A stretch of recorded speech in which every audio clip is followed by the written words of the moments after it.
ಏನಿದು ರೇಡಿಯಾಲಜಿ ಅಂದ್ರೆ ಏನು? ಕಣ್ಣಿಗೆ ಕಾಣದೇ ಇರೋದಂತನ ಹೊಟ್ಟೆ ಒಳಗೆ ಎಷ್ಟೊಂದು ಅಂಗಾಂಗಗಳಿರುತ್ತೆ, ಬೇರೆ ಲೈಕ್ ಆರ್ಗನ್ಸ್ ಎಲ್ಲ ಇರುತ್ತೆ, ಸೊ ರಕ್ತನಾಳಗಳಿರುತ್ತೆ, ಇದನ್ನೆಲ್ಲ ಡೀಟೇಲ್ ಆಗಿ ನೋಡಿ ಅಂತದ್ದು. ಏನೇ ಲೈಕ್ ರೋಗ ಲೈಕ್ ಯೂಶಲಿ ಒರಿಜಿನ್ ಆಗೋವಂಥದ್ದು ಇಲ್ಲ ಅಂತಂದ್ರೆ ಹೋಗೋ ಅಂಥದ್ದು ಲೈಕ್ ಚೆಸ್ಟ್ಗಳಿಗೆ. ಸೊ ಬೇಸಿಕಲಿ ಚೆಸ್ಟ್ ಎಕ್ಸ್ರೇ ಇಂದ ಹಲವಾರು ಡಿಸೀಸ್ ಗಳನ್ನ ಪತ್ತೆ ಹಚ್ಚಬಹುದು. Like even health checkup daily ಒಂದು 10 ಪೇಷಂಟ್ಗೆ ಮಾಡಿದ್ರೆ ಲೈಕ್ ಒಂದು 3 ಪೇಷಂಟ್ಗೆ ಲೈಕ್ ಕಿಡ್ನಿ ಸ್ಟೋನ್ಸ್ ಕಾಣಿಸ್ಕೊಳುತ್ತೆ. ತಲೆ ಒಳಗೆ ಹೆಮರೇಜ್ ಆಗಿದ್ರೆ, ಕಾಂಪ್ಲೆಕ್ಸ್ ಲೈಕ್ ಬೋನ್ ಇಂಜುರೀಸ್ ಲೈಕ್ ಕಾಂಪ್ಲಿಕೇಟೆಡ್ ಬೋನ್ ಇಂಜುರೀಸ್ ಆಗಿದ್ರೆ, ಬೋನ್ ಡಿಫಾರ್ಮಿಟೀಸ್ ಆಗಿದ್ರೆ, ಏನಾದ್ರು ಟ್ಯೂಮರ್ಸ್ ಆಗಿದ್ರೆ ಅವೆಲ್ಲ ನೋಡಕ್ಕೆ ಲೈಕ್ CT ಬೇಕಾಗುತ್ತೆ. ಅಲ್ಟ್ರಾಸೌಂಡ್ ಮತ್ತೆ MRI ಅಲ್ಲಿ ಯಾವುದೇ ಹಾರ್ಮ್ಫುಲ್ ಇಲ್ಲ. ಡಾಕ್ಟರ್ ಏನಾದ್ರು ಬರ್ತ್ ಕೊಟ್ರೆ ಏನು ನೆಗ್ಲೆಕ್ಟ್ ಮಾಡದೆ ಸ್ಕ್ಯಾನಿಂಗ್ ಮಾಡಿಸ್ಕೊಳ್ಳಿ. ನಮಸ್ಕಾರ ವೀಕ್ಷಕರೇ, ನಮ್ಮ ಇಂದಿನ ಆಧುನಿಕ ಜೀವನ ಶೈಲಿಯಲ್ಲಿ ನಮಗೆ ಬರ್ತಾ ಇರುವಂತಹ ರೋಗಗಳು ಕೂಡ ಹೆಚ್ಚೆಚ್ಚು ಆಧುನಿಕತೆಯನ್ನು ಪಡೆದುಕೊಳ್ತಾ ಇದೆ. ಇದಿಷ್ಟೇ ಅಲ್ಲ, ರೋಗಗಳು ಆಧುನಿಕತೆಯನ್ನು ಪಡೆದುಕೊಳ್ತಾ ಇದ್ದಂಗೆ ನಾವು ಕೂಡ ಈ ಒಂದು ರೋಗಗಳ ಬಗ್ಗೆ ಇರ್ಬೋದು, ನಮ್ಮ ಆರೋಗ್ಯದ ಬಗ್ಗೆ ಇರ್ಬೋದು, ನಮ್ಮ ಕಾಳಜಿ ಕೂಡ ಹೆಚ್ಚಾಗ್ತಾ ಇದೆ. ಅದ್ರ ಬಗ್ಗೆ ನಮಗೆ ಇರುವಂತಹ ತಿಳುವಳಿಕೆ ಕೂಡ ಹೆಚ್ಚಾಗ್ತಾ ಇದೆ. ನಮಗೆಲ್ಲರಿಗೂ ಗೊತ್ತಿದೆ, ಇತ್ತೀಚಿನ ದಿನಗಳಲ್ಲಿರ್ಬೋದು ಅಥವಾ ಹಿಂದೆಯೂ ಇರ್ಬೋದು, ನಮಗೆ ಡಾಕ್ಟ್ರುಗಳು ಒಂದು ಜನರಲ್ ಫಿಸಿಷಿಯನಿಂದ ಹಿಡಿದು ನಮಗೆ ENT ಇರ್ಬೋದು, ಡೆಂಟಲ್ ಇರ್ಬೋದು, ಅಥವಾ ಈಗ ಹಾರ್ಟ್ ರಿಲೇಟೆಡ್ ಇರ್ಬೋದು, ಕ್ಯಾನ್ಸರ್ ಇರ್ಬೋದು, ಅಥವಾ ಯಾವುದೇ ಒಂದು ಈಗ ಗೈನಕಾಲಜಿ ಇರ್ಬೋದು, ಇದು ಎಲ್ಲ ಥರದ ಡಾಕ್ಟ್ರುಗಳು ಇದ್ದಾರೆ ಅನ್ನೋದು ನಮಗೆಲ್ಲರಿಗೂ ಗೊತ್ತೇ ಇದೆ. ನಾವು ಅವ್ರ ಹತ್ರ ಎಲ್ಲ ಹೋಗ್ತಾನೆ ಇರ್ತೀವಿ ನಮ್ಮ ರೋಗಗಳಿಗೆ ಸಂಬಂಧಪಟ್ಟಾಗೆ. ನಮ್ಮ ಒಂದು ಚಿಕ್ಕ ಒಂದು ಜ್ವರ ಬಂದಿದೆ ಅನ್ನೋದರಿಂದ ಹಿಡಿದು ನಾವು ಯಾವುದೇ ರೀತಿಯ ರೋಗ ಇರ್ಬೋದು ಹೋಗ್ತಾ ಇರ್ತೀವಿ. ಆದರೆ ನಿಮ್ಗೆ ಗೊತ್ತಾ, ಈ ಎಲ್ಲ ರೋಗಗಳನ್ನು ಡಯಾಗ್ನೈಸ್ ಮಾಡಲಿಕ್ಕೆ ಒಂದು ಸಪ್ರೇಟ್ ಡಿಪಾರ್ಟ್ಮೆಂಟು ಒಂದು ಇದೆ. ಈ ಎಲ್ಲ ಮೇಜರ್, ನಾನು ಹೇಳ್ತಾ ಇರುವಂಥದ್ದು ಚಿಕ್ಕ ಚಿಕ್ಕ ರೋಗಗಳು ಅಂತೇಳಲ್ಲ, ಯಾವುದೇ ಒಂದು ಮೇಜರ್ ರೋಗಗಳು ಬಂತು ಅಂತೇಳಾದರೆ ಆ ರೋಗ ಯಾವುದು, ಪರ್ಟಿಕ್ಯುಲರ್ಲಾಗಿ ಆ ರೋಗ ಯಾವುದು ಅನ್ನೋದನ್ನು ಡಯಾಗ್ನೈಸ್ ಮಾಡಲಿಕ್ಕೆ ಇರುವಂತಹ ಒಂದು ಡಿಪಾರ್ಟ್ಮೆಂಟ್ ಇದೆ. ಅತಿ ಮುಖ್ಯವಾದ ಡಿಪಾರ್ಟ್ಮೆಂಟ್ ಇದು, ಅದೇ ರೇಡಿಯಾಲಜಿ. ಈ ರೇಡಿಯಾಲಜಿ ಡಿಪಾರ್ಟ್ಮೆಂಟು ಎಷ್ಟು ಮುಖ್ಯ, ಯಾಕೆ ನಮ್ಮ ಇತ್ತೀಚಿನ ಆಧುನಿಕ ಜೀವನ ಶೈಲಿಯಲ್ಲಿ ರೇಡಿಯಾಲಜಿ ಅನ್ನುವಂಥದ್ದು ಯಾವ ರೀತಿಯ ಹೆಲ್ಪ್ಫುಲ್ಲು, ಕ್ವಿಕ್ಕಾಗಿ ನಮಗೆ ಆ ರೋಗವನ್ನು ಡಯಾಗ್ನೈಸ್ ಮಾಡಿಕೊಡುತ್ತೆ, ಇದೆಲ್ಲ ವಿಷಯವನ್ನು ತಿಳಿಸ್ಕೊಡ್ಲಿಕ್ಕೆ ಇವತ್ತು ನಮ್ಮ ಜೊತೆಗಿದ್ದಾರೆ ಡಾಕ್ಟರ್ ಕಾರ್ತಿಕ್ NP. ಇವರು ನಮ್ಮ TSS ಆಸ್ಪತ್ರೆಯ ಕನ್ಸಲ್ಟೆಂಟ್ ರೇಡಿಯಾಲಜಿಯಾಗಿ ಕೆಲಸವನ್ನು ಮಾಡ್ತಾ ಇದ್ದಾರೆ. ಅವ್ರನ್ನ ಇವತ್ತು ನಾವು ಈ ಒಂದು ಪಾಡ್ಕಾಸ್ಟಿಗೆ ನಾವು ಸ್ವಾಗತ ಕೋರೋಣ. ಜೊತೆಗೆ ಅವರಿಂದ ನಾವು ಹೆಚ್ಚು ಮಾಹಿತಿಯನ್ನು ಈ ರೇಡಿಯಾಲಜಿ ಸಂಬಂಧಪಟ್ಟಂಗೆ ಮಾಹಿತಿಯನ್ನು ಕಲೆಕ್ಟ್ ಮಾಡೋಣ. ಡಾಕ್ಟ್ರೇ ನಮಸ್ಕಾರ. ಡಾಕ್ಟ್ರೆ, ಈ ರೇಡಿಯಾಲಜಿ ಅನ್ನುವಂಥ ಶಬ್ದ ಏನಿದೆ, ಇದು ಬಹುಶಃ ನಮಗೆಲ್ಲರಿಗೂ ತಿಳಿದಂಗೆ ಇತ್ತೀಚಿನ ದಿನಗಳಲ್ಲಿ ನಮಗೆ ಪರಿಚಯ ಆಗಿರುವಂಥದ್ದು. ಏನಿದು ರೇಡಿಯಾಲಜಿ ಅಂದರೆ ಏನು? ರೇಡಿಯಾಲಜಿ ಅಂತಂದರೆ like some medical imaging technique ಅದು. So it's nothing but like capturing the things inside the body which we can't see. ಕಣ್ಣಿಗೆ ಕಾಣದೇ ಇರೋದಂತನ ಹೊಟ್ಟೆ ಒಳಗೆ ಎಷ್ಟೊಂದು ಇರುತ್ತೆ, ಹೊರಗಡೆಯಿಂದ ಕಾಣೋದಲ್ಲ, ಹೊಟ್ಟೆ ಒಳಗೆ ಎಷ್ಟೊಂದು ಅಂಗಾಂಗಗಳಿರುತ್ತೆ, ಬೇರೆ ಲೈಕ್ ಆರ್ಗನ್ಸ್ ಎಲ್ಲ ಇರುತ್ತೆ, ಸೊ ರಕ್ತನಾಳಗಳಿರುತ್ತೆ, ಇದನ್ನೆಲ್ಲ ಡೀಟೇಲ್ ಆಗಿ ನೋಡಿ ಅಂಥದ್ದು. ಸರಿ, ಮೊದಲು ಎಕ್ಸ್ರೇ ಅಂತ ಇತ್ತು ಮೊದಲು, ಅದು ಅದ್ರ ನಂತರದ ಅಡ್ವಾನ್ಸ್ ಟೆಕ್ನಾಲಜಿನೋ ಅಥವಾ ಅದು ಇದು ಎರಡು ಬೇರೆ ಬೇರೆನೋ? ಎಕ್ಸ್ರೇ ಅದು ಮುಂಚಿನ ಕಾಲದಲ್ಲಿ ಫಸ್ಟ್ ಸ್ಟಾರ್ಟ್ ಆಗಿದ್ದು ಎಕ್ಸ್ರೇಯಿಂದ. ಅದಾದ್ಮೇಲೆ ನಿಧಾನಕ್ಕೆ ಲೈಕ್ ಅಲ್ಟ್ರಾಸೌಂಡ್ ಬಂತು, ಅದಾದ್ಮೇಲೆ modification of X-rays like CT ಬಂತು, ಅದಾದ್ಮೇಲೆ ಇವಾಗ MRI ಬಂದಿದೆ. ಮುಂದೆ ಲೈಕ್ ಪೆಟ್ ಲೈಕ್ ಇಮೇಜಿಂಗ್ ಮತ್ತು ಫಂಕ್ಷನಲ್ ಎರಡು ಜಾಯಿನ್ ಮಾಡಿ ಪೆಟ್ ಸ್ಕ್ಯಾನ್ ಅಂತ ಎಲ್ಲ ಡೆವಲಪ್ ಆಗಿದೆ. ಪೆಟ್ ಸ್ಕ್ಯಾನ್ ಅಂತಲೂ ಡೆವಲಪ್ ಆಗಿದೆ. ಓಕೆ. ಡಾಕ್ಟ್ರೆ, ಈಗ ನಾವು ನೋಡಿರೋ ಪ್ರಕಾರ ಭಾಳಷ್ಟು ಜನರು ಕರಿಯರನ್ನು ಹೋಗ್ತಾರೆ. ಆ ಕರಿಯರಲ್ಲಿ ಭಾಳಷ್ಟು ಜನರು ಜನರಲ್ ಮೆಡಿಸಿನ್ನು ಅಥವಾ ಏನೋ ಒಂದು ಸ್ಪೆಷಲೈಸೇಷನ್ನು ಆ ಥರದಕ್ಕೆ ಹೆಚ್ಚಿನ ಜನರು ಹೋಗಲಿಕ್ಕೆ ಇಷ್ಟಪಡ್ತಾರೆ. ನೀವು ಯಾಕೆ ಇದು ಒಂದು ಸಬ್ಜೆಕ್ಟಿಗೆ ಹೇಗೆ ಬಂತು ನಿಮಗೆ? ನಿಮ್ಮ ಕರಿಯರನ್ನು ನೀವು ಸ್ಟಾರ್ಟ್ ಮಾಡಬೇಕಿದ್ರೆ ರೇಡಿಯಾಲಜಿನೇ ನಾನು ಸ್ಟಾರ್ಟ್ ಮಾಡಬೇಕು ಅನ್ನೋದು ನಿಮಗೆ ಹೇಗೆ ಅದು ಆಲೋಚನೆ ಬಂತು ನಿಮಗೆ? ಇಲ್ಲ, ಇವಾಗಿನ ಕಾಲದಲ್ಲಿ ಲೈಕ್ ಜಾಸ್ತಿ ಸ್ಕೋಪ್ ಇರೋದು ಲೈಕ್ MBBS ಮುಗಿಸಿದಾದ್ಮೇಲೆ ಜಾಸ್ತಿ ಸ್ಕೋಪ್ ಇರೋದು ರೇಡಿಯಾಲಜಿಗೆ. ಅಂದರೆ ಹೆಂಗೆ ಅಂತಂದರೆ ಜಾಸ್ತಿ ಲೈಕ್ ಓದೋದೆಲ್ಲ ಜಾಸ್ತಿ ಇರುತ್ತೆ, ತಿಳ್ಕೊಳೋದು ಜಾಸ್ತಿ ಇರುತ್ತೆ, ಇಡೀ ಬಾಡಿ ಬಗ್ಗೆ ತಿಳ್ಕೊಬೇಕಾಗುತ್ತೆ. ಸರ್ಟನ್ ಸ್ಪೆಷಾಲಿಟಿ ಅಂತ ಬರಲ್ಲ ಇದರೊಳಗೆ, ತುಂಬ ಇದೆ. ಸೊ ಇವತ್ತಿನ ಕಾಲದಲ್ಲಿ ಫಸ್ಟ್ ಎಲ್ಲರೂ ಲೈಕ್ ರ್ಯಾಂಕ್ 1 ಇಂದ ಇಲ್ಲ ತೆಗೆದಿದ್ರೆ ಅವರೆಲ್ಲ ಫಸ್ಟ್ ಪ್ರಿಫರ್ ಮಾಡ್ತಾ ಇರೋದು radiology. Because like easy life, work life balance ಚೆನ್ನಾಗಿರುತ್ತೆ ಇದರೊಳಗೆ. ಲೈಕ್ ನಮಗೂ ಕೂಡ ಆ್ಯಂಪಲ್ ಅಮೌಂಟ್ ಆಫ್ ಟೈಮ್ ಸಿಗುತ್ತೆ, ರಿಸ್ಕ್ ಇರೋದಿಲ್ಲ. ಲೈಕ್ ಸರ್ಜರಿ ಅವೆಲ್ಲ ಎದುರ್ಕೊತಾರೆ ಸ್ವಲ್ಪ ಜನ ಮಾಡೋದಕ್ಕೆ. ಸೊ ಧೈರ್ಯ ಇದ್ದವರು ಚೆನ್ನಾಗಿ ಮಾಡ್ತಾರೆ ಸರ್ಜರೀಸ್ ಎಲ್ಲ. ಸೊ ಅದು ರೇಡಿಯಾಲಜಿ ಅಂತಂದರೆ ಅದು ಆರಾಮಾಗಿ ಸೆಟಲ್ ಆಗೋವಂಥದ್ದು, ಲೈಕ್ ವರ್ಕ್ ಲೈಫ್ ಬ್ಯಾಲೆನ್ಸ್ ಎರಡು ಮೇಂಟೈನ್ ಮಾಡೋವಂಥದ್ದು, ಇವೆಲ್ಲ ಇಟ್ಕೊಂಡು ಲೈಕ್ ಇವಾಗಿನ ಕಾಲದಲ್ಲಿ ರೇಡಿಯಾಲಜಿ ತೊಗೊಳೋದು ಜನಸಂಖ್ಯೆ ಜಾಸ್ತಿ ಆಗಿದೆ. ಸೊ ಅದರಿಂದ ನನಗೂ ಕೂಡ ಈ ಬ್ರಾಂಚ್ ಬಗ್ಗೆ ಕೇಳಿದಾದ್ಮೇಲೆ ಸೊ ನನಗೂ ಇದ್ರ ಬೆಳಗ್ಗೆ ಮುಂದುವರಿಬೇಕು ಅನ್ನಿಸ್ತು. ಸೊ MD ರೇಡಿಯಾಲಜಿನ ನಾನು SD ಮೆಡಿಕಲ್ ಕಾಲೇಜಲ್ಲಿ ತೊಗೊಂಡೆ.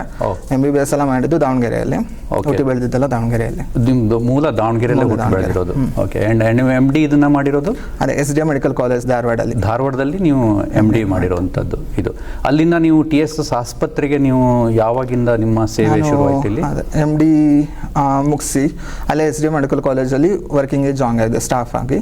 ಸೊ ಅಲ್ಲಿ ವರ್ಕ್ ಮಾಡ್ತಿದ್ದಾಗ ಇಲ್ಲಿ TSS ಆಸ್ಪತ್ರೆಯಿಂದ ಅಪ್ರೋಚ್ ಮಾಡಿದ್ರು. ಸೊ TSS ಆಸ್ಪತ್ರೆ ಬಗ್ಗೆ ತಿಳ್ಕೊಂಡಾಗ ಲೈಕ್ ವಿಶಾಲವಾದ ಆಸ್ಪತ್ರೆ, ಸೊ ಜನಸಂಖ್ಯೆ ಲೈಕ್ ಪೇಷಂಟ್ ಲೋಡ್ ಎಲ್ಲ ಜಾಸ್ತಿ ಇದೆ, ಆಮೇಲೆ ಊರು ಕೂಡ ಚೆನ್ನಾಗಿದೆ SSC. ಆಮೇಲೆ ನನ್ನ ಡಿಪಾರ್ಟ್ಮೆಂಟ್ ಬಗ್ಗೆ ಹೇಳಬೇಕು ಅಂತಂದರೆ ಎಲ್ಲ ಮಾಡ್ಯುಲಿಟೀಸ್ ನಾನು ಕಲ್ತಿರೋ ಎಲ್ಲ ಮಾಡ್ಯುಲಿಟೀಸ್ ಈ ಆಸ್ಪತ್ರೆಯಲ್ಲಿದೆ. ಎಕ್ಸ್ರೇಯಿಂದ ಇಟ್ಕೊಂಡು MRI ತನಕ, ಎಕ್ಸ್ರೇ, ಅಲ್ಟ್ರಾಸೌಂಡ್, CT, MRI ಎಲ್ಲ ಮಾಡ್ಯುಲಿಟೀಸ್ ಇದೆ. ಸೊ ನಾನು ಯಾವುದು ಮರಿಬೇಕಾಗಿಲ್ಲ, ಎಲ್ಲದೂ ನಂದು ಕಂಟಿನ್ಯೂಟಿ ಆಗುತ್ತೆ PG ಆದಮೇಲೆ ಮತ್ತು ವರ್ಕ್ ಮಾಡಿದ್ಮೇಲೆ ಅಂತ ಅಂದ್ಕೊಂಡು, ಸೊ ಫ್ಯೂಚರ್ ಚೆನ್ನಾಗಿರುತ್ತೆ ಅಂದ್ಕೊಂಡು ಇಲ್ಲಿ ಜಾಯ್ನ್ ಆದಂಗೆ ಆಯಿತು. TSS ಆಸ್ಪತ್ರೆಯಲ್ಲಿ ನಮಗೀಗ ಎಲ್ಲ ಥರದ ಈ ಸ್ಕ್ಯಾನಿಂಗ್ ರಿಲೇಟೆಡ್, ರೇಡಿಯಾಲಜಿಯಿಂದ ಹಿಡಿದು ಎಲ್ಲ ಥರದ ಸ್ಕ್ಯಾನಿಂಗ್ ರಿಲೇಟೆಡ್ ಫೆಸಿಲಿಟಿಗಳು ಇಲ್ಲಿ ಸಿಗ್ತಾ ಇರ್ತದೆ. ಯಾವ್ಯಾವ ಥರದ್ದು ಈ ಸ್ಕ್ಯಾನಿಂಗ್ ರಿಲೇಟೆಡ್ ಅಂದರೆ ಪ್ರೈಮರಿಯಿಂದ ಎಕ್ಸ್ರೇಯಿಂದ ಸ್ಟಾರ್ಟ್ ಆಗುತ್ತೆ. ಅದು ಬಿಟ್ಟರೆ ಲೈಕ್ ಅಲ್ಟ್ರಾಸೋನೋಗ್ರಫಿ, ಅದು ಬಿಟ್ಟರೆ ಲೈಕ್ CT, ಮತ್ತು ಈಗ ಅಪ್ಪರ್ ಹ್ಯಾಂಡ್ ಅಂತಂದರೆ MRI. ಸೊ ಎಲ್ಲ ಮಾಡ್ಯುಲಿಟೀಸು ಲೈಕ್ ನಮ್ಮಲ್ಲಿ ಸಿಗ್ತಾ ಉಂಟು.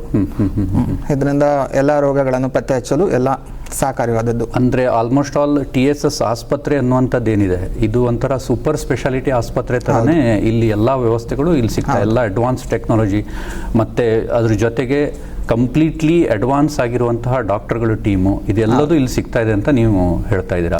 ಇಲ್ಲಿ ಈಗ ಬೇರೆ ಆಸ್ಪತ್ರೆ ಎಷ್ಟೊಂದು ಆಸ್ಪತ್ರೆ ನೋಡಿದ್ವಿ, ಲೈಕ್ ಬರೀ ಅಲ್ಟ್ರಾಸೌಂಡ್ ಒಂದೇ ಮಷಿನ್ ಇರುತ್ತೆ. ನಮ್ಮ ಡಿಪಾರ್ಟ್ಮೆಂಟಲ್ಲಿ ಎಕ್ಸ್ರೇ ಮತ್ತು ಅಲ್ಟ್ರಾಸೌಂಡ್ ಅಷ್ಟೇ ಬೇಸಿಕಲಿ ಯೂಸ್ ಮಾಡ್ತಾರೆ. ಇನ್ನೂ ಸ್ವಲ್ಪ ಚೆನ್ನಾಗಿರೋ ಹಾಸ್ಪಿಟಲ್ ಅಂದ್ಕೊಂಡ್ರೆ ಲೈಕ್ CTs, ಇನ್ನೂ ಚೆನ್ನಾಗಿ ಅಪ್ಪರ್ ಹ್ಯಾಂಡ್ ಅಂತಂದರೆ ಎಲ್ಲ ಮಾಡ್ಯುಲಿಟೀಸ್ ಇರುತ್ತೆ ನಮ್ಮ ಆಸ್ಪತ್ರೆ ಇದ್ದಂಗೆ, ಲೈಕ್ ಮಲ್ಟಿ ಸ್ಪೆಷಾಲಿಟಿ ಹಾಸ್ಪಿಟಲ್ಸ್. ಇವನ್ ಎಷ್ಟೊಂದು ಮಲ್ಟಿ ಸ್ಪೆಷಾಲಿಟಿ ಹಾಸ್ಪಿಟಲಲ್ಲಿ ಎಲ್ಲ ಮಾಡ್ಯುಲಿಟೀಸ್ ಇರಲ್ಲ. ಸೊ ನಮ್ಮ ಆಸ್ಪತ್ರೆಯಲ್ಲಿ ಎಲ್ಲ ಅನುಕೂಲ ಉಂಟು, ಲೈಕ್ ಮೆಡಿಕಲ್ ಕಾಲೇಜ್ ರೀತಿಯಲ್ಲೇ ಎಲ್ಲ ಲೈಕ್ ಮಾಡ್ಯುಲಿಟೀಸ್ ಎಲ್ಲ ಉಂಟು. ಬೇರೆ ಡಿಪಾರ್ಟ್ಮೆಂಟ್ ಕೂಡ ಎಲ್ಲ ಹಂಗೆ ಉಂಟು. ಸರ್, ಈಗ ಹೆಲ್ತ್ ಚೆಕಪ್ ಅನ್ನೋದು ಬಂದಾಗ ಯಾವ್ಯಾವ ರೀತಿಯ ಹೆಲ್ತ್ ಚೆಕಪ್ಗಳಿಗೆ ಈ ರೇಡಿಯಾಲಜಿ ಅನ್ನುವಂತಹದ್ದು ಈ ಸೆಕ್ಷನ್ನಿನ ಒಂದು ಚೆಕಪ್ಪು ಮಸ್ಟ್ ಆ್ಯಂಡ್ ಶುಡ್ ಬೇಕು ಅನ್ನೋದನ್ನು ಹೇಳಲಿಕ್ಕೆ ಇಷ್ಟಪಡ್ತೀರಾ ನೀವು? ಹೆಲ್ತ್ ಚೆಕಪ್ ಅಂದರೆ ಬೇಸಿಕಲಿ ಸ್ಕ್ರೀನಿಂಗ್ ಮಾಡ್ಯುಲಿಟಿ ಥರ ಯೂಸ್ ಮಾಡ್ತೀವಿ. ಲೈಕ್ ನಮ್ಮ ರೇಡಿಯಾಲಜಿ ಡಿಪಾರ್ಟ್ಮೆಂಟಲ್ಲಿ ಲೈಕ್ ಸ್ಕ್ರೀನಿಂಗ್ ಮಾಡ್ಯುಲಿಟಿ ಥರ ಲೈಕ್ ಎಲ್ಲ ಪೇಷಂಟ್ಸ್ಗೂ ಲೈಕ್ ಎಕ್ಸ್ರೇ ಚೆಸ್ಟ್ ಕಂಪಲ್ಸರಿ ಆಗಿರಬೇಕು. ಇನ್ನೂ ಒಂದು ಲೈಕ್ ಅಲ್ಟ್ರಾಸೌಂಡ್ ಅಬ್ಡೋಮೆನ್ ಪೆಲ್ವಿಸ್ ಮಾಡ್ತಿದ್ವಿ. ಅದ್ರ ಜೊತೆಗೆ ಫೀಮೇಲ್ಸ್ಗೆ ಇನ್ ಅಡಿಷನ್ ಆಗಿ ಮ್ಯಾಮೋಗ್ರಫಿ ಒಂದು ಯೂಸ್ ಮಾಡ್ತೀವಿ ಮುಂದಿನ ದಿನಗಳಲ್ಲಿ. ಸೊ ಸದ್ಯಕ್ಕೆ ಚೆಸ್ಟ್ ಎಕ್ಸ್ರೇ ಮತ್ತು ಅಲ್ಟ್ರಾಸೌಂಡ್ ಅಬ್ಡೋಮೆನ್ ಪೆಲ್ವಿಸ್ ನಮ್ಮ ಮಾಡ್ಯುಲಿಟೀಸಲ್ಲಿ ಯೂಸ್ ಮಾಡ್ತೀವಿ. ಸೊ ಏನೇ ಲೈಕ್ ರೋಗ ಲೈಕ್ ಯೂಶ್ವಲಿ ಒರಿಜಿನ್ ಆಗೋವಂಥದ್ದು ಇಲ್ಲ ಅಂತಂದರೆ ಹೋಗೋ ಅಂಥದ್ದು ಲೈಕ್ ಚೆಸ್ಟ್ಗಳಿಗೆ. ಸೊ ಬೇಸಿಕಲಿ ಚೆಸ್ಟ್ ಎಕ್ಸ್ರೇಯಿಂದ ಹಲವಾರು ಡಿಸೀಸ್ಗಳನ್ನು ಪತ್ತೆ ಹಚ್ಬೋದು. ಒಂದು ಎಕ್ಸಾಂಪಲ್ ಯಾವ್ಯಾವ ಥರ ಡಿಸೀಸ್ಗಳು? ಲೈಕ್ ಎಲ್ಲೋ ಕ್ಯಾನ್ಸರ್ ಆಗಿರುತ್ತೆ, ಲೈಕ್ ಸ್ಪ್ರೆಡ್ ಕಾಮನ್ ಆಗಿ ನಮಗೆ ಲಂಗ್ಸಿಗೆಲ್ಲ ಆಗಿರುತ್ತೆ. ಈವನ್ ಚೆಸ್ಟ್ ಲೈಕ್ ಉಸಿರಾಟ ತೊಂದರೆಯಲ್ಲಿ ನಿಮೋನಿಯಾ ಆಗಿರ್ಬೋದು, ಲೈಕ್ ಫ್ಲೋರಲ್ ಎಫ್ಯೂಷನ್ ಆಗಿರ್ಬೋದು, ಬೇರೆ ಎಂಥದ್ದು ಲೈಕ್ ಈವನ್ ಆರ್ಟ್ ಸಂಬಂಧ ಕೂಡ ಚೆಸ್ಟ್ ಎಕ್ಸ್ರೇಲಿ ಸ್ವಲ್ಪ ಸ್ಕ್ರೀನಿಂಗ್ ಮಾಡ್ಯುಲಿಟಿ ಆಗಿ ಏನಾದ್ರು ವ್ಯತ್ಯಾಸ ಆಗಿದೆ ಅಂತ ತಿಳ್ಕೊಬಹುದು. ಈ ಹಾರ್ಟ್ ಸಂಬಂಧ ಇರುವಂತಹ ರೋಗಗಳನ್ನು ಕೂಡ ಅಂದ್ರೆ ಈಗ ಹಾರ್ಟ್ ಬ್ಲಾಕೇಜ್ ಕೂಡ ಪ್ರಿಡಿಕ್ಷನ್ ಮಾಡ್ಬೋದಾ ಈ ರೇಡಿಯಾಲಜಿ ಎಕ್ಸ್ರೇ? ಪ್ರಿಡಿಕ್ಷನ್ ಅಂತಂದ್ರೆ ಲೈಕ್ ಕಂಪ್ಲೀಟ್ ಆಗಿ ಆಗೋದಿಲ್ಲ, ಲೈಕ್ ಏನಾದ್ರು ಮೇಜರ್ ಅಬ್ನಾರ್ಮಲಿಟಿ ಆಗಿದ್ರೆ ಚೆಸ್ಟ್ ಎಕ್ಸ್ರೇಲಿ ಮಾಡ್ಬೋದು. ಅದಕ್ಕೆ ಮತ್ತೆ ಬೇರೆ ಮಾಡ್ಯುಲಿಟೀಸ್ ಇದೆ ನಮ್ಮ ಹತ್ರ ಇರೋವಂಥದ್ದು. ಸೊ ಸ್ಪೆಸಿಫಿಕಲಿ ಸ್ವಲ್ಪ ಸ್ಕ್ರೀನಿಂಗ್ ಮಾಡುವಂಥದ್ದು. ಈಗ ಚೆಸ್ಟ್ ಬಿಟ್ಟು ನಂತರ ಈ ನಮ್ಮ ಲಿವರ್ ಇರ್ಬೋದು ಆ ಥರ ಅದಕ್ಕೆಲ್ಲ ನಾವು ನಮ್ಮಲ್ಲಿ ಹೆಲ್ತ್ ಚೆಕಪ್ ಅಲ್ಲಿ ಅಳವಡಿಸ್ಕೊಂಡಿರೋದು ಅಂದ್ರೆ ಅಲ್ಟ್ರಾಸೌಂಡ್ ಅಬ್ಡೋಮೆನ್ ಪೆಲ್ವಿಸ್ ಆಡ್ ಮಾಡಿದ್ದಾರೆ. ಸೊ ಅದು ಮಾಡೋದ್ರಿಂದ ಲೈಕ್ ಹೊಟ್ಟೆ ಮತ್ತು ಪೆಲ್ವಿಸ್ ಭಾಗದ ಅಬ್ಡೋಮೆನ್ ಮತ್ತು ಪೆಲ್ವಿಸ್ ಭಾಗದ್ದು ಎಲ್ಲ ಆರ್ಗನ್ಸ್ಗಳನ್ನು ಡೀಟೇಲ್ ಆಗಿ ವಿಜುವಲೈಸೇಷನ್ ಮಾಡಿ ಎಂಥ ಸಣ್ಣ ಪ್ರಮಾಣದಲ್ಲಿ ಏನಾದರೂ ಇದ್ರೆ ಪತ್ತೆ ಹಚ್ಚಿ ಬೇಗ ಡಯಾಗ್ನೋಸ್ ಮಾಡಿ ಟ್ರೀಟ್ಮೆಂಟ್ ಬೇಗ ತಗೊಂಡ್ರೆ ಚೆನ್ನಾಗಿ ವಾಸಿ ಆಗುವಂಥದ್ದು. ಸೊ ಹಂಗೆ ಬಿಡ್ಕೊಂತ ಬಂದರೆ ಲೈಕ್ ಅದೇ ರೋಗ ಪ್ರಮಾಣ ಜಾಸ್ತಿ ಆದಷ್ಟು ಟ್ರೀಟ್ಮೆಂಟ್ ಜಾಸ್ತಿ ಬೇಕಾಗುತ್ತೆ. ಆಮೇಲೆ ಅದು ಯಾವ ಗ್ರೇಡಿಗೆ ಹೋಗುತ್ತೆ ಅಂತಂದರೆ ಯಾವ ಟ್ರೀಟ್ಮೆಂಟ್ ಕೊಟ್ಟರು ವಾಸಿ ಆಗದೆ ಇರೋವಂಥದ್ದು. ಸೊ ಮತ್ತೆ ಟ್ರೀಟ್ಮೆಂಟ್ ಯಾವ ಆಪ್ಷನ್ಗೆ ಅಂತ ಅಂದರೆ ಲೈಕ್ ನಮಗೆ ಸಿಂಪ್ಟಮ್ಸ್ ಏನು ಹೊಟ್ಟೆ ನೋವುತ್ತಿದೆ ಅದಕ್ಕಷ್ಟೇ ಟ್ರೀಟ್ಮೆಂಟ್ ಆಗ್ಬಿಡುತ್ತೆ ಮತ್ತೆ ವಾಸಿ ಆಗ್ಲಿದಂಗೆ ಆಗ್ಬಿಡುತ್ತೆ. ಸೊ ಸಣ್ಣ ಪ್ರಮಾಣದಿಲ್ದ್ರೆ ಈಗ ಅಲ್ಟ್ರಾಸೌಂಡ್ ಅಬ್ಡೋಮೆನ್ ಪೆಲ್ವಿಸ್ ಅಲ್ಲಿ ಏನೋ ಸಿಕ್ತು, ಲೈಕ್ ಆನ್ಯುವಲಿ ಸ್ಕ್ರೀನಿಂಗ್ ಮಾಡಿಸಿದಾಗ ಏನೋ ಒಂದು ಸಿಕ್ತು ಅಂತ ಅಂದ್ರೆ ಸೊ ಅವಾಗ ಅದೇನೋ ಅಂತ ಡಿಟೆಕ್ಟ್ ಮಾಡಿ ಡಯಾಗ್ನೋಸ್ ಮಾಡಿ ಟ್ರೀಟ್ಮೆಂಟ್ ಕೊಟ್ಬಿಟ್ರೆ ಸೊ ಕಂಪ್ಲೀಟ್ ಆಗಿ ಗುಣಮುಖರಾಗಬಹುದು. ಅಂದ್ರೆ ನಮ್ಮ ಬ್ರೈನ್ ಇಂದ ಸ್ಟಾರ್ಟ್ ಆಗಿ ನಾವು ನಮ್ಮ ಕಾಲುವರೆಗಿನ ಇದರಲ್ಲಿ ಜನರಲಿ ಬರುವಂತಹ ಕೆಲವೊಂದು ರೋಗಗಳನ್ನು ಯಾವುದಾದನ್ನ ಇದರಲ್ಲಿ ಸ್ಕ್ರೀನಿಂಗ್ ಮಾಡ್ಬೋದು. ಇದರಲ್ಲಿ ಲೈಕ್ ರೋಗಗಳ ರೀತಿಯಲ್ಲಿ ಹೇಳೋದಾದ್ರೆ ಇದನ್ನ ರೋಗಗಳ ರೀತಿಯಲ್ಲಿ ಹೇಳೋದಾದ್ರೆ ಲೈಕ್ ಸ್ಕ್ರೀನಿಂಗ್ ಮುಖಾಂತರ ಲೈಕ್ ನಾವು ನೋಡ್ತಿರೋದು ಚೆಸ್ಟ್ ಎಕ್ಸ್ರೇ ಅಲ್ಲಿ, even abdomen pelvis like ultrasound ಅಲ್ಲಿ, ಆಮೇಲೆ ಲೈಕ್ ಮ್ಯಾಮೋಗ್ರಫಿ ಅಂತ ದ ಬ್ರೆಸ್ಟ್ ಟಿಶ್ಯೂ ನೋಡ್ತೀವಿ ಫೀಮೇಲ್ಸ್ ಅಲ್ಲಿ. So any breast related issues ಇದ್ರೆ, ಎನಿ ಲೈಕ್ ಲೀಷನ್ಸ್ ಇದ್ರೆ, ಗಡ್ಡೆಗಳಿದ್ರೆ ಲೈಕ್ ಸಣ್ಣ ಪ್ರಮಾಣದಲ್ಲಿದ್ದಾಗ ಡಿಟೆಕ್ಟ್ ಆದ್ರೆ ಕಂಪ್ಲೀಟ್ ಆಗಿ ವಾಸಿ ಆಗ್ಬೋದಾಗುತ್ತೆ. ಫೀಮೇಲ್ಸ್ ಅಲ್ಲಿ like most common breast cancer ಅಂತ ಅಂದ್ರೆ ಬ್ರೆಸ್ಟ್ ಕ್ಯಾನ್ಸರೇ ಆಗಿರುತ್ತೆ. ಸೊ ಅದು ಕೂಡ ಲೈಕ್ ಅರ್ಲಿ ಡಿಟೆಕ್ಷನ್ ಮಾಡಿ ಟ್ರೀಟ್ಮೆಂಟ್ ತಗೊಂಡ್ರಿಂದ ವಾಸಿ ಆಗುತ್ತೆ. ಸೊ ಉಳಿದಿದ್ದ ಭಾಗ ಅಂತ ಹೇಳಿದ್ರೆ ಲೈಕ್ ಅದಕ್ಕೆಲ್ಲ ಲೈಕ್ ಡಾಕ್ಟರ್ನ ಕಂಡು ಕ್ಲಿನಿಷಿಯನ್ಸ್ ಫಿಸಿಷಿಯನ್ಸ್ನ ಕಂಡು ಲೈಕ್ ಏನು ಅವ್ಯಾಲ್ಯೂಯೇಟ್ ಮಾಡಿ ಆಮೇಲೆ ಮಾಡಿಸೋದ್ರಿಂದನೇ ಉಪಯೋಗ ಆಗುತ್ತೆ. ಸರ್, ಈಗ ಸಿರ್ಸಿ ಭಾಗದಲ್ಲಿ ಈಗ ಹೆಚ್ಚಿನ ಜನರು ಬರುವಂತಹ ರೇಡಿಯಾಲಜಿ ಅಂದರೆ ಸ್ಕ್ರೀನಿಂಗಿಗೆ ಅಂತ ಬರುವಂಥದ್ದು ಯಾವ ಥರ ರೋಗಗಳು ಹೆಚ್ಚಿಗೆ ಬರ್ತಾ ಇದ್ದಾರೆ? ಒಂದು ಫೀಮೇಲ್ ರಿಲೇಟೆಡ್ ಅದು ಒಂದು ಕಡೆ ಆಯಿತು ಅವ್ರದ್ದು, ಅದು ಬಿಟ್ಟು ಈಗ ಜೆಂಟ್ಸ್ಗಳಲ್ಲಿ ಇಲ್ಲಿ ಅಂದರೆ ಒಂದು ಕಿಡ್ನಿ ಸ್ಟೋನ್ ಹೆಚ್ಚಿಗೆ ಆದಾಗ ಬರ್ತಾ ಇದ್ದಾರೋ ಅಥವಾ ಬೇರೆ ಯಾವುದು ಇದರಲ್ಲಿ ಹೆಚ್ಚಿಗೆ ಬರ್ತಾ ಇದ್ದಾರೆ ಇಲ್ಲಿ? ಸಿರ್ಸಿ ಭಾಗದಲ್ಲಿ ನೋಡಬೇಕು ಅಂತಂದರೆ ನಾನು ಮುಂಚೆ SDM ಮೆಡಿಕಲ್ ಕಾಲೇಜಲ್ಲೆಲ್ಲ ಓದ್ತಿದ್ದಾಗ like kidney stones, like renal stones, ureteric stones ಅವೆಲ್ಲ ಲೈಕ್ ಅಪ್ರೂಪ ಆಗಿತ್ತು. ಒಂದು 10 ಪೇಷಂಟಲ್ಲಿ 1-2 ಪೇಷಂಟಲ್ಲಿ ನೋಡ್ತಾ ಇದ್ದೆ. ಈ ಭಾಗದಲ್ಲಿ ಹಿಂಗಾಗಿದೆ ಅಂತಂತಂದರೆ 10 ಪೇಷಂಟಲ್ಲಿ ಸುಮಾರು 5-6 ಪೇಷಂಟಿಗೆ ಕಿಡ್ನಿ ಸ್ಟೋನ್ಸ್ ಇದ್ದೇ ಇರುತ್ತೆ. ಆ ರೀತಿ ಆಗ್ಬಿಟ್ಟಿದೆ. ಅಂದ್ರೆ ಇಲ್ಲಿನ ನೇಚರ್ ಏನೋ ಗೊತ್ತಿಲ್ಲ, ಇಲ್ಲಿನ ಲೈಕ್ ಕ್ಲೈಮೇಟ್ ಏನೋ ಗೊತ್ತಿಲ್ಲ, ಲೈಫ್ ಸ್ಟೈಲ್ ಕೂಡ ಇರ್ಬೋದು. ಕಿಡ್ನಿ ಸ್ಟೋನ್ಸ್ ಎಲ್ಲ ಲೈಕ್ ಜಾಸ್ತಿ ಪ್ರಮಾಣದಲ್ಲಿ ಡಿಟೆಕ್ಟ್ ಆಗುತ್ತೆ. Like even health checkup daily ಒಂದು 10 ಪೇಷಂಟ್ಗೆ ಮಾಡಿದ್ರೆ ಲೈಕ್ ಒಂದು 3 ಪೇಷಂಟ್ಗೆ ಲೈಕ್ ಕಿಡ್ನಿ ಸ್ಟೋನ್ಸ್ ಕಾಣಿಸ್ಕೊಳುತ್ತೆ. ಅವ್ರಿಗೇನು ಹಾನಿ ಮಾಡಿರೋದಿಲ್ಲ, ಅದು ಕಿಡ್ನಿಯಿಂದ ಕೆಳಗೆ ಬರ್ತಿರುತ್ತೆ, ಅಲ್ಲಿ ಸಿಕ್ಕಾಕೊಂಡು ಯುರೇಟರ್ ಅಂತ ಹೇಳ್ತೀವಿ, ಅಲ್ಲಿ ಸಿಕ್ಕಾಕೊಂಡು ಕಿಡ್ನಿ ಬಾವು ಬಂದು ಅದ್ರ ಮೇಲೆ ಹಾನಿ ಮಾಡಿದಾಗ ಅವರಿಗೆ ತಿಳಿಯುತ್ತೆ ಕಿಡ್ನಿ ಸ್ಟೋನ್ಸ್ ಇದೆ ಅಂತ.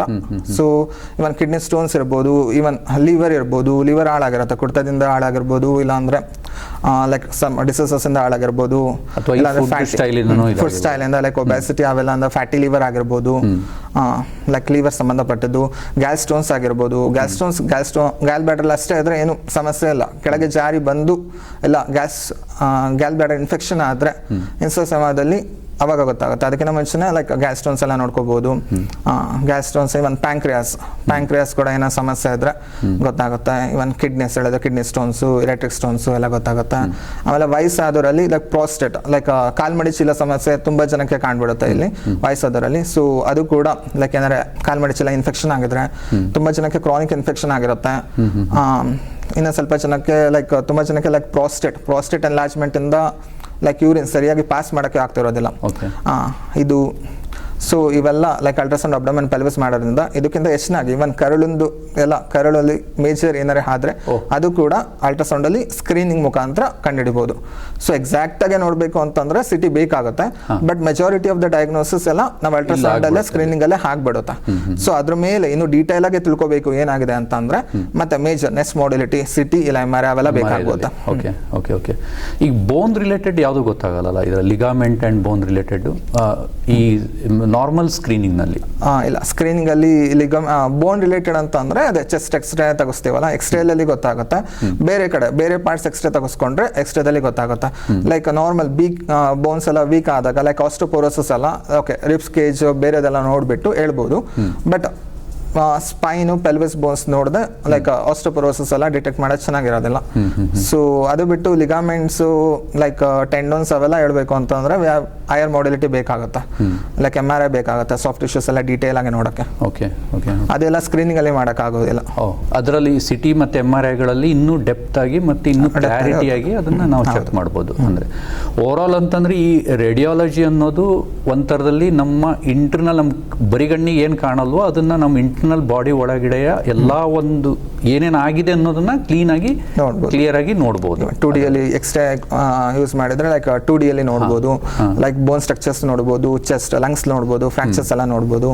ಇನ್ನು CT ಅಂತ ಅಂದ್ರೆ 3D ವ್ಯೂ ಅಲ್ಲಿ ಎಲ್ಲದನ್ನು ನೋಡ್ಬೋದು. ಲೈಕ್ ಒಳಗಡೆ ಏನಾರು ಎಮೊರೇಜ್ ಆಗಿದ್ರೆ, ಹೊಟ್ಟೆ ಒಳಗೆ, ತಲೆ ಒಳಗೆ ಎಮೊರೇಜ್ ಆಗಿದ್ರೆ, ಕಾಂಪ್ಲೆಕ್ಸ್ ಲೈಕ್ ಬೋನ್ ಇಂಜುರೀಸ್, ಲೈಕ್ ಕಾಂಪ್ಲಿಕೇಟೆಡ್ ಬೋನ್ ಇಂಜುರೀಸ್ ಆಗಿದ್ರೆ, ಇನ್ ಬೋನ್ ಡಿಫಾರ್ಮಿಟೀಸ್ ಆಗಿದ್ರೆ, ಏನಾದ್ರು ಟ್ಯೂಮರ್ಸ್ ಆಗಿದ್ರೆ ಅವೆಲ್ಲ ನೋಡಕ್ಕೆ ಲೈಕ್ CT ಬೇಕಾಗುತ್ತೆ. ಲೈಕ್ MRI ಬೇಕಾದ್ರೆ ಹೋದ್ರೆ ಲೈಕ್ ಸಾಫ್ಟ್ ಟಿಶ್ಯೂಸ್, ಬ್ರೈನ್ ಅಲ್ಲಿ ಹಲವಾರು ಪದಾರ್ಥಗಳಿರುತ್ತೆ, like white matter, deep nuclei ಎಷ್ಟೊಂದು ಇರುತ್ತೆ, ಅದನ್ನೆಲ್ಲ ಕ್ಲೀನಾಗಿ ಡಿಫ್ರೆನ್ಶಿಯೇಟ್ ಮಾಡಿ ನೋಡಬೇಕು ಅಂತಂದ್ರೆ MRI ಬೇಕಾಗುತ್ತೆ. ಲೈಕ್ ಸಾಫ್ಟ್ ಟಿಶ್ಯೂಸ್, ಎಲ್ಲ ಸಾಫ್ಟ್ ಟಿಶ್ಯೂ, ಟೆಂಡೋನ್ಸ್, ಲಿಗಮೆಂಟ್ಸ್ ಅಂತ ಅಂದ್ರಲ್ಲ, ಟೆಂಡೋನ್ಸ್, ಲಿಗಮೆಂಟ್ಸ್, ಕಾರ್ಟಿಲೇಜ್, ಮಸಲ್ಸ್, ಅವನ್ನೆಲ್ಲ ಡೀಟೇಲ್ ಆಗಿ ನೋಡಬೇಕು ಅಂತಂದ್ರೆ ಅದು CT ಅಲ್ಲಿ ಸಾಧ್ಯ ಆಗಲ್ಲ, MRI ಬೇಕಾಗುತ್ತೆ. ಓಕೆ. ಸೊ MRI ಅನ್ನೋದು ಲೈಕ್ ಸ್ವಲ್ಪ ಟೈಮ್ ಕನ್ಸ್ಯೂಮಿಂಗ್ ಆಗುತ್ತೆ, ಅದರಲ್ಲೂ 3D ಇಮೇಜಸ್ ಎಲ್ಲ ನೋಡ್ಬೋದು. So more detail, very high detail for soft tissues ಅಂತಂದ್ರೆ MRI. Okay okay okay. ಅಂದರೆ ಈ ರೇಡಿಯಾಲಜಿ ಅನ್ನೋ ಪರ್ಪಸ್ ಏನಪ್ಪ ಅಂತಂದರೆ ನಮ್ಮ ಬಾಡಿಯನ್ನು ಫಸ್ಟೇ ಅರ್ಥ ಮಾಡ್ಕೊಂಡ್ರೆ ನೆಕ್ಸ್ಟ್ ಅದ್ರ ಟ್ರೀಟ್ಮೆಂಟ್ಗೆ ಇನ್ನೂ ಈಸಿ ಆಗ್ತದೆ ಆವಾಗ. ಇದು ಮೇನ್ ಪರ್ಪಸ್ ಈ ರೇಡಿಯಾಲಜಿ ಅನ್ನುವಂಥ ಸಬ್ಜೆಕ್ಟ್ ಇರುವಂಥದ್ದು, ಇದು ಇರುವಂಥದ್ದು ಅಲ್ಲಿ. ಡಾಕ್ಟ್ರೆ, ನಿಮ್ಮ ಹತ್ರ ಇನ್ನೊಂದು ಕಾಮನ್ ಕ್ವಶನ್ ಕೇಳಬೇಕಂತ ಇಷ್ಟಪಡ್ತಾ ಇದ್ದೀನಿ.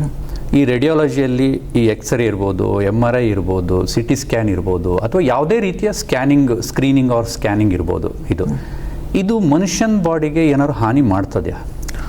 ಆ್ಯಕ್ಚುಲಿ ನಮ್ಮದು ಹಾನಿ ಮಾಡುವಂಥದ್ದು ಏನು ಇಲ್ಲ. ಆ್ಯಕ್ಚುಲಿ ಎಲ್ಲ ಡಯಾಗ್ನೋಸ್ಟಿಕ್ ಲೆವೆಲಲ್ಲಿ ಯೂಸ್ ಮಾಡುವಂಥದ್ದು. ಸೊ ಇದರಿಂದ ಏನು ಮೇಜರಾಗಿ ಏನು ಹಾನಿ ಆಗೋದಿಲ್ಲ. ಲೈಕ್ ಈಗ ಬೇಸಿಕಲಿ ಈ 4 ತೊಗೊಂಡ್ರೆ, like X-ray, CT, ultrasound, MRI ತೊಗೊಂಡ್ರೆ, ಎಕ್ಸ್ರೇ ಮತ್ತು CT ಅಲ್ಲಿ ರೇಡಿಯೇಷನಿಂದ ಸ್ವಲ್ಪ ಎಫೆಕ್ಟ್ ಆಗುತ್ತೆ. ಎಫೆಕ್ಟ್ ಆಗುತ್ತೆ ಅಂತ ಅಂದರೆ ಅದು ಏನು ಮಿತಿ ಮೀರಿ ಏನು ಎಫೆಕ್ಟ್ ಆಗೋದಿಲ್ಲ. ಲೈಕ್ ಎಕ್ಸ್ರೇ ತೊಗೊಂಡ್ರೆ 1 ಎಕ್ಸ್ರೇಗೆ ಲೈಕ್ ಮಿಲಿಸೆವರ್ಟಲ್ಲಿ ಯೂಸ್ ಮಾಡ್ತೀವಿ ನಾವು. ಲೈಕ್ ಎಕ್ಸ್ರೇ ತೊಗೊಂಡ್ರೆ 0.1 ಮಿಲಿಸೆವರ್ಟ್, ಲೈಕ್ ಒಂದು ಚೆಸ್ಟ್ ಎಕ್ಸ್ರೇಗೆ ಕಾಸ್ ಮಾಡೋವಂಥದ್ದು.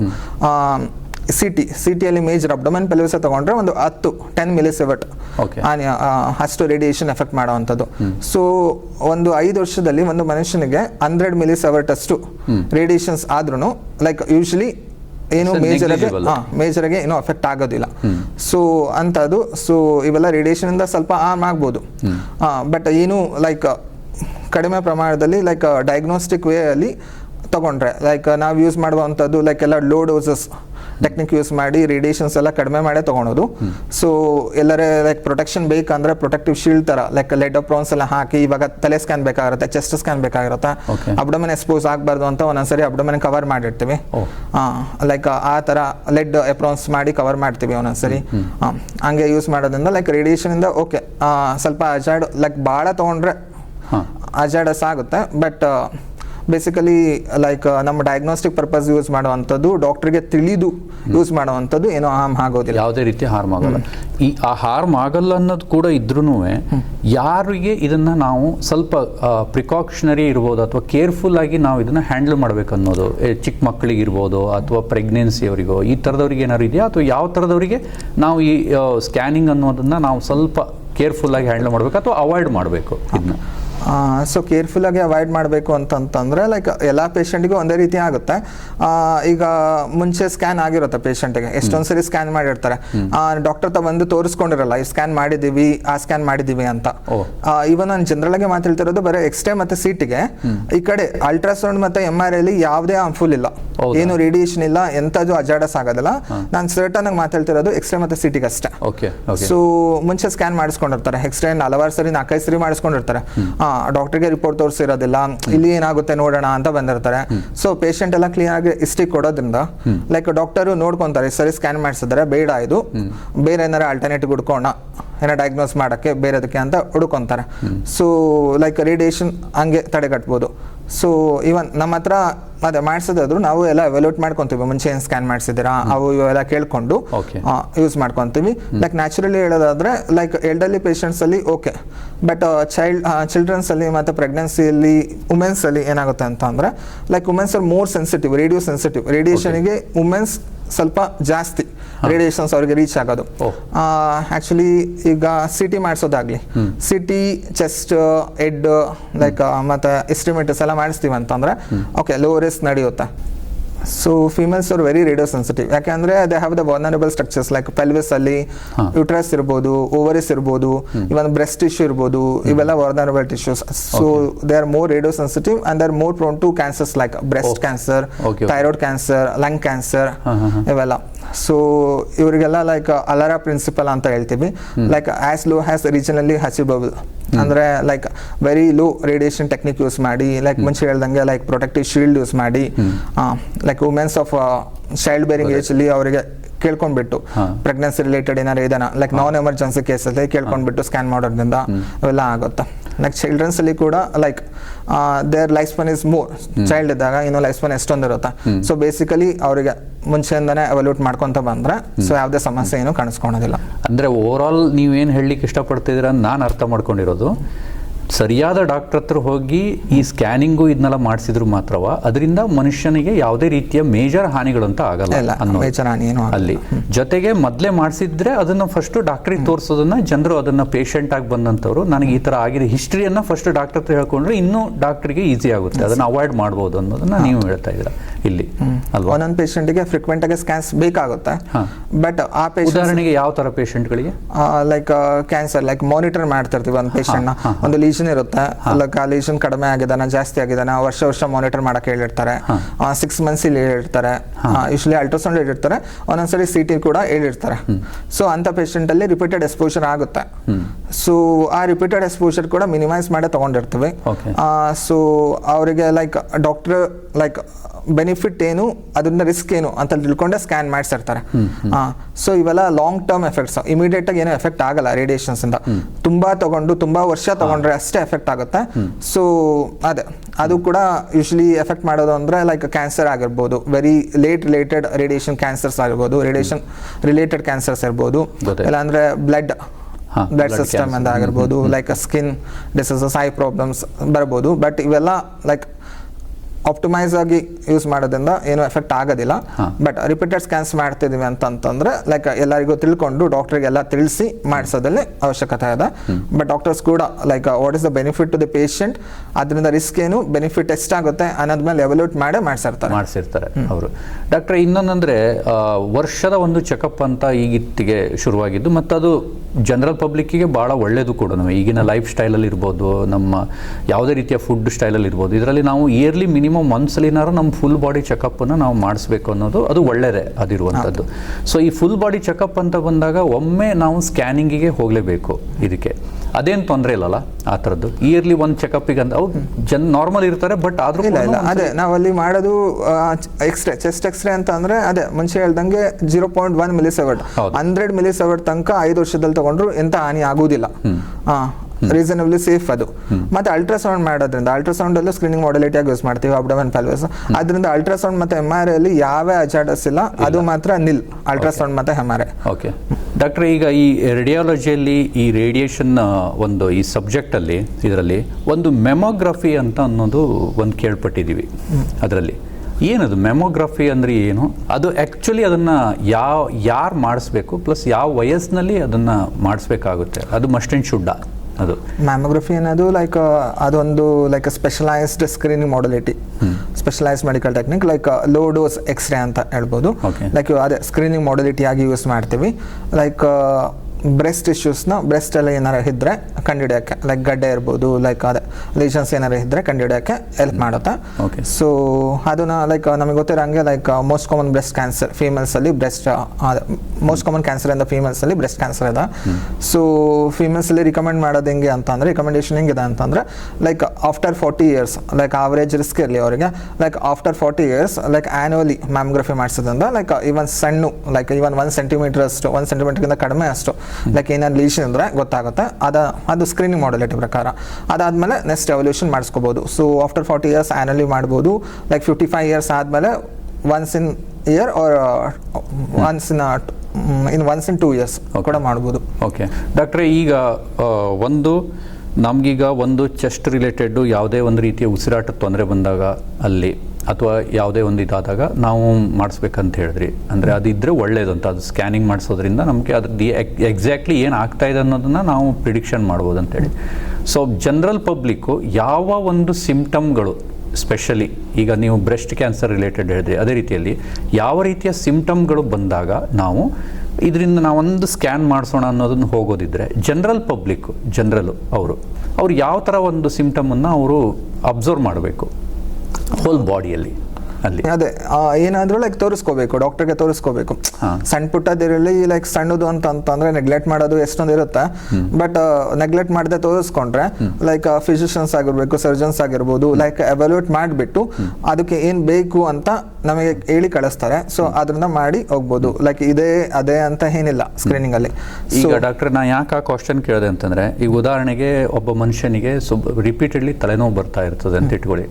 ಅವನೇನು ಮಾಡ್ತಾನೆ, ಫಸ್ಟ್ ಹೋಗ್ತಾನೆ, ಅವನು ಮೆಡಿಕಲ್ ಶಾಪಿಗೆ ಹೋಗ್ತಾನೆ, ಯಾವುದೋ ಒಂದು ತಲೆನೋವಿನ ಗುಳಿಗೆ ತೊಳ್ತಾನೆ, ಕಡಿಮೆ ಆಗ್ತಾ ಇರಲ್ಲ ಅವನಿಗೆ, ಅಥವಾ ಯಾವುದೋ ಒಂದು ಡಾಕ್ಟರ್ ಹತ್ರ ಹೋಗ್ತಾನೆ ಅಲ್ಲಿ ಅವನು. ಸೊ ಅವ್ರು ಬೇರೆ ಏನೋ ಒಂದು ಟ್ರೀಟ್ಮೆಂಟಿಗೆ ಕೊಡ್ಬೋದು ಅವರು. ಅದು ಬಿಟ್ಟು ನಮ್ಮ TSS ಆಸ್ಪತ್ರೆಯಲ್ಲಿ ಆದರೆ ಇಲ್ಲಿ ಪ್ರತಿಯೊಂದಕ್ಕೂ ಸ್ಪೆಷಲೈಸೇಷನ್ ಡಾಕ್ಟರ್ಗಳು ಇದ್ದೇ ಇರ್ತಾರೆ ಇಲ್ಲಿ. ಸೊ ಇಲ್ಲಿ ಬಂದಾಗ ಅವರು ಈ ಥರ ಸ್ಕ್ಯಾನಿಂಗನ್ನು ಅವಶ್ಯಕತೆಯಾಗಿ ಮಾಡಿಸ್ಲೇಬೇಕಂತ ಅವರು ಇಲ್ಲಿ.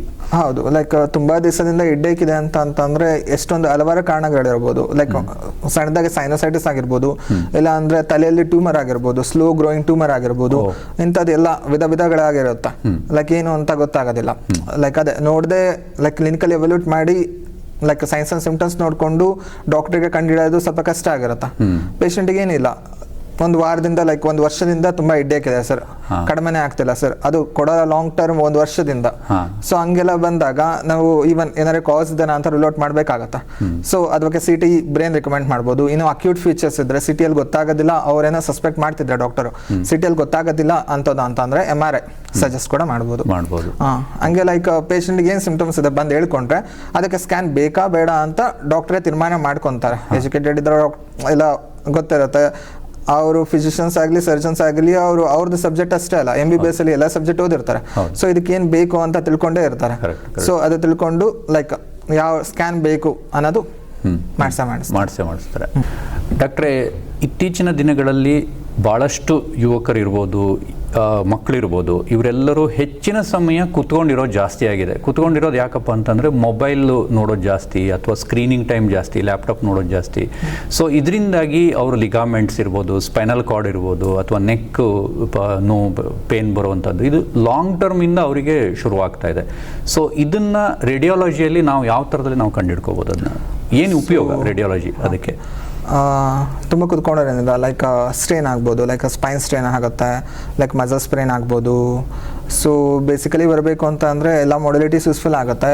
ಫಸ್ಟ್ ಪ್ರೈಮರಿ ಮಾಡ್ಯುಲಿಟಿ ಅಂತ ಅಂದರೆ ಎಕ್ಸ್ರೇಯಲ್ಲಿ ಲೈಕ್ ಸ್ಪೈನ್ ಅಲೈನ್ಮೆಂಟ್ ನೋಡ್ಬೋದು, ಡಿಸ್ಕ್ ಹೈಟ್ ನೋಡ್ಬೋದು. ಸೊ ಏನೇ ಆಸ್ಟಿಯೋಆರ್ಥ್ರೈಟಿಕ್ ಫೀಚರ್ಸ್ ಇವೆಲ್ಲ ನೋಡ್ಬೋದು. ಲೈಕ್ ನಾರ್ಮಲಾಗಿ ಸರ್ವೈಕಲ್ ಅಂತಂದರೆ ಸರ್ವೈಕಲ್ ಸ್ಪೈನ್ ಅಂತ ಬಂದರೆ ಅದ್ರದ್ದೇ ಅಲೈನ್ಮೆಂಟ್ ಕರ್ವೇಚರ್ ಇರುತ್ತೆ, ಲೈಕ್ ಸರ್ವೈಕಲ್ ಲಾರ್ಡೋಸಿಸ್ ಅಂತ ಕರಿತೀವಿ. ಸೊ ಅದು ಲಾಸ್ ಆಗುತ್ತೆ, ಲೈಕ್ ಸ್ಟ್ರೇಟ್ನಿಂಗ್ ಆಗಿಬಿಡುತ್ತೆ ಸರ್ವೈಕಲ್ ಸ್ಪೈನ್. ಇದನ್ನೆಲ್ಲ ಎಕ್ಸ್ರೇಲೇ ನೋಡ್ಕೋಬಹುದು ನಾವು. ಈವನ್ ಡಿಸ್ಕ್ ಹೈಟ್ ರಿಡ್ಯೂಸ್ ಆಗಿದೆನಾ ಇಲ್ಲ ಅದು ಕೂಡ ಎಕ್ಸ್ರೇಲಿ ನೋಡ್ಕೋಬಹುದು. ಆಸ್ಟಿಯೋಆರ್ಥ್ರೈಟಿಕ್ ಫೀಚರ್ಸ್ ಸ್ವಲ್ಪ ಅದ್ರ ಮಟ್ಟಿಗೆ ನೋಡ್ಕೋಬಹುದು. ಅದು ಬಿಟ್ಟು ಫುಲ್ ಡೀಟೇಲ್ ಆಗಿ ಬರಬೇಕು ಅಂತಂದ್ರೆ MRI ಮಾಡಿಸ್ಬೇಕಾಗತ್ತೆ. ನಾವು MRI ಅಲ್ಲಿ ಅದೇ ಲೈಕ್ ಸ್ಪೈನಲ್ ಕಾರ್ಡ್ ಅಂತ ಕರಿತೀವಲ್ಲ, ಅದನ್ನ ಫುಲ್ ಕಂಪ್ಲೀಟ್ ಆಗಿ ಡೀಟೇಲ್ ಆಗಿ ನೋಡುವಲ್ಲಿ ಯಶಸ್ವಿಯಾಗಿರೋದು ಲೈಕ್ MRI ಇಂದನೇ ಅಷ್ಟೇ. ಸೊ CTಯಲ್ಲಿ ಕೂಡ ಕಾಣುತ್ತೆ spinal cord, but full detail ಆಗಿ ಕಾಣೋದಿಲ್ಲ, ಕಂಪ್ರೆಷನ್ ಎಷ್ಟಾಗಿದೆ ಕಾಣೋದಿಲ್ಲ, ಅದೆಲ್ಲ ಕಾಣೋದಿಲ್ಲ. ಸೊ ಡೀಟೇಲ್ ಆಗಿ ಕಾಣುವಂಥದ್ದು ಲೈಕ್ MRI ಇಂದ. ಕಾಮನ್ ಆಗಿ ನೀವು ಕೇಳಿರ್ತಾರ ಲೈಕ್ ಡಿಸ್ಕ್ ಪ್ರೊಲ್ಯಾಪ್ಸ್ ಅಂತ ಎಲ್ಲ ಕೇಳಿರ್ತಾರ. ಸೊ ಡಿಸ್ಕ್ ಪ್ರೊಲ್ಯಾಪ್ಸ್ ಲೈಕ್ ಅತಿಯಾದ ಕುತ್ಕೊಳ್ಳೋದ್ರಿಂದ ಲೈಕ್ ಡಿಸ್ಕ್ ಪ್ರೊಲ್ಯಾಪ್ಸ್ ಆಗಿ ಈ ಸ್ಪೈನಲ್ ಕಾರ್ಡ್ ನ ಕಂಪ್ರೆಷನ್ ಮಾಡುತ್ತೆ. ಸ್ಪೈನಲ್ ಕಾರ್ಡ್ ಎಂಥದ್ದು ಅಂತಂದ್ರೆ ನಮ್ಮ ದೇಹದಲ್ಲಿ ಎಲ್ಲ ನರಗಳು ಎಲ್ಲಿ ಡಿಸ್ಟ್ರಿಬ್ಯೂಟರ್ ಆಗಿದಾವಲ್ಲ, ಇದು ಬ್ರೈನ್ ಇಂದ ಬಂದಂಥದ್ದು, ಇಲ್ಲ ಮತ್ತೆ ಸ್ಪೈನಲ್ ಕಾರ್ಡ್ ಇಂದ ಬಂದಂಥದ್ದು. ಸೊ ಇದು ಸ್ಪೈನಲ್ ಕಾರ್ಡ್ ಎಲ್ಲ ಕಂಪ್ರೆಷನ್ ಆಗೋದ್ರಿಂದ ಸೊ ಆ ಭಾಗ ಎಲ್ಲಿ ಆ ನರ್ವ್ ಅರೈಸ್ ಆಗಿ ಡಿಸ್ಟ್ರಿಬ್ಯೂಟ್ ಆಗ್ತಿದೆ ಅಲ್ಲ, ಸೊ ಆ ಭಾಗ ವೀಕ್ನೆಸ್ ಎಲ್ಲ ಆಗುತ್ತೆ.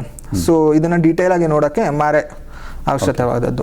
ಸೊ ಡಿಸ್ಕ್ ಪ್ರೊಲ್ಯಾಪ್ಸ್ ಎಲ್ಲ like MRI, like spinal cord compression ಎಲ್ಲ MRI ಅಲ್ಲಿ ಕ್ಲೀನ್ ಆಗಿ ನೋಡಬಹುದು. ಡಾಕ್ಟರ್, ಹಾಗಿದ್ರೆ ಇದು ಈಗ ಫಿಟ್ನೆಸ್ ಓರಿಯೆಂಟೆಡ್ ಅಥವಾ ಸ್ಪೋರ್ಟ್ಸ್ ಇಂಜುರಿಯಲ್ಲಿ ಕೂಡ ಲಿಗಾಮೆಂಟಿಗೂ ರೇಡಿಯಾಲಜಿ ಅಥವಾ ಈ ಸ್ಕ್ಯಾನಿಂಗ್ ಇದು ಭಾಳ ಇಂಪಾರ್ಟೆಂಟ್ ಆಗ್ತದಲ್ಲ ಹಾಗಿದ್ರೆ?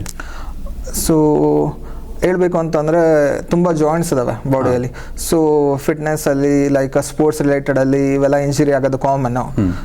ಲೈಕ್ ಸೊ ಇದು ಡೀಟೇಲ್ ಆಗಿ ನೋಡಬೇಕು ಅಂತಂದ್ರೆ ಎಲ್ಲ ಮಾಡ್ಯುಲಿಟೀಸ್ ಅಲ್ಲಿ ನೋಡ್ಬೋದು. ಲೈಕ್ ಹೇಳ್ದಂಗೆ ಲೈಕ್ ಎಕ್ಸ್ರೇ ಅಲ್ಲಿ ಏನಿ ಲೈಕ್ ಅಕ್ಯೂಟ್ ಫ್ರಾಕ್ಚರ್ಸ್ ಇದ್ರೆ, ಲೈಕ್ ಜಾಯಿಂಟ್ ಡಿಸ್ಲೊಕೇಶನ್, ಬೋನ್ ಅಲೈನ್ಮೆಂಟ್ ಇವೆಲ್ಲ ನೋಡ್ಕೋಬಹುದು.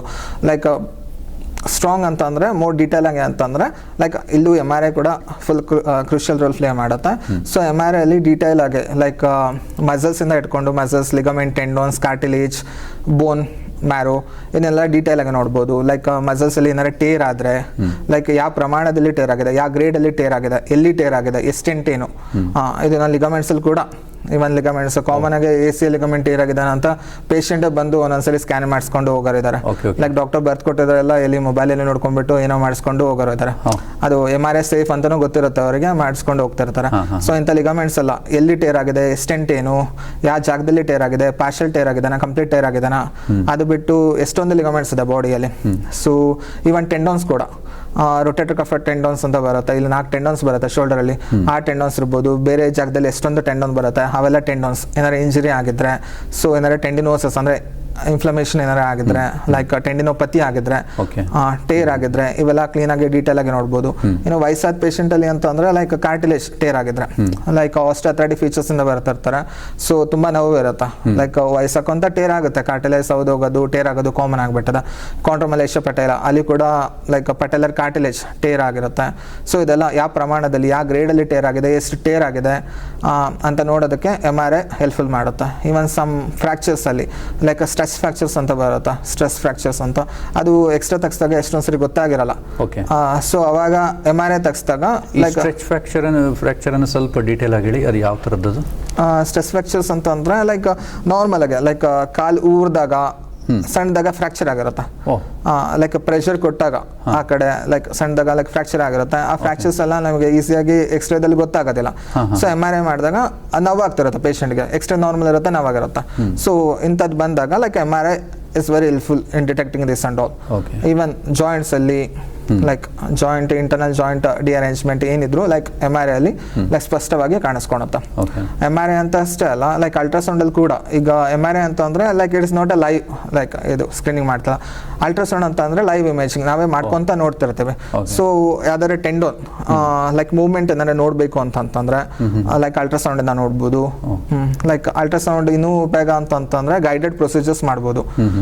ಲೈಕ್ ಎಲ್ಲೋ ಒಂದು ಗಡ್ಡೆ ಇರುತ್ತೆ, ಲೈಕ್ ಜಾಯಿಂಟ್ಸ್ ಅಂತ ಅಲ್ಲ, ಬೇರೆ ಕಡೆ ಎಲ್ಲ ಒಂಥರ ಗಡ್ಡೆ ಇರುತ್ತೆ, ಆ ಗಡ್ಡೆನ ಲೈಕ್ ಹೊರಗಡೆಯಿಂದ ನಾವು ಕಾಣೋದಿಲ್ಲ, ನಮಗೆ ಎಲ್ಲೋ ಇರೋದು ಇಲ್ಲೆಲ್ಲ ಇರ್ಬೋದು ಅನ್ಸುತ್ತೆ. ಕರೆಕ್ಟಾಗಿ ಸೂಜಿ ಸುಚ್ಕೊಂಡು ಹೋದ್ರೆ ಲೈಕ್ ಬೇರೆ ಪಾರ್ಟ್ಸ್ನು ಅಫೆಕ್ಟ್ ಮಾಡೋ ಚಾನ್ಸಸ್ ಜಾಸ್ತಿ ಇರುತ್ತೆ.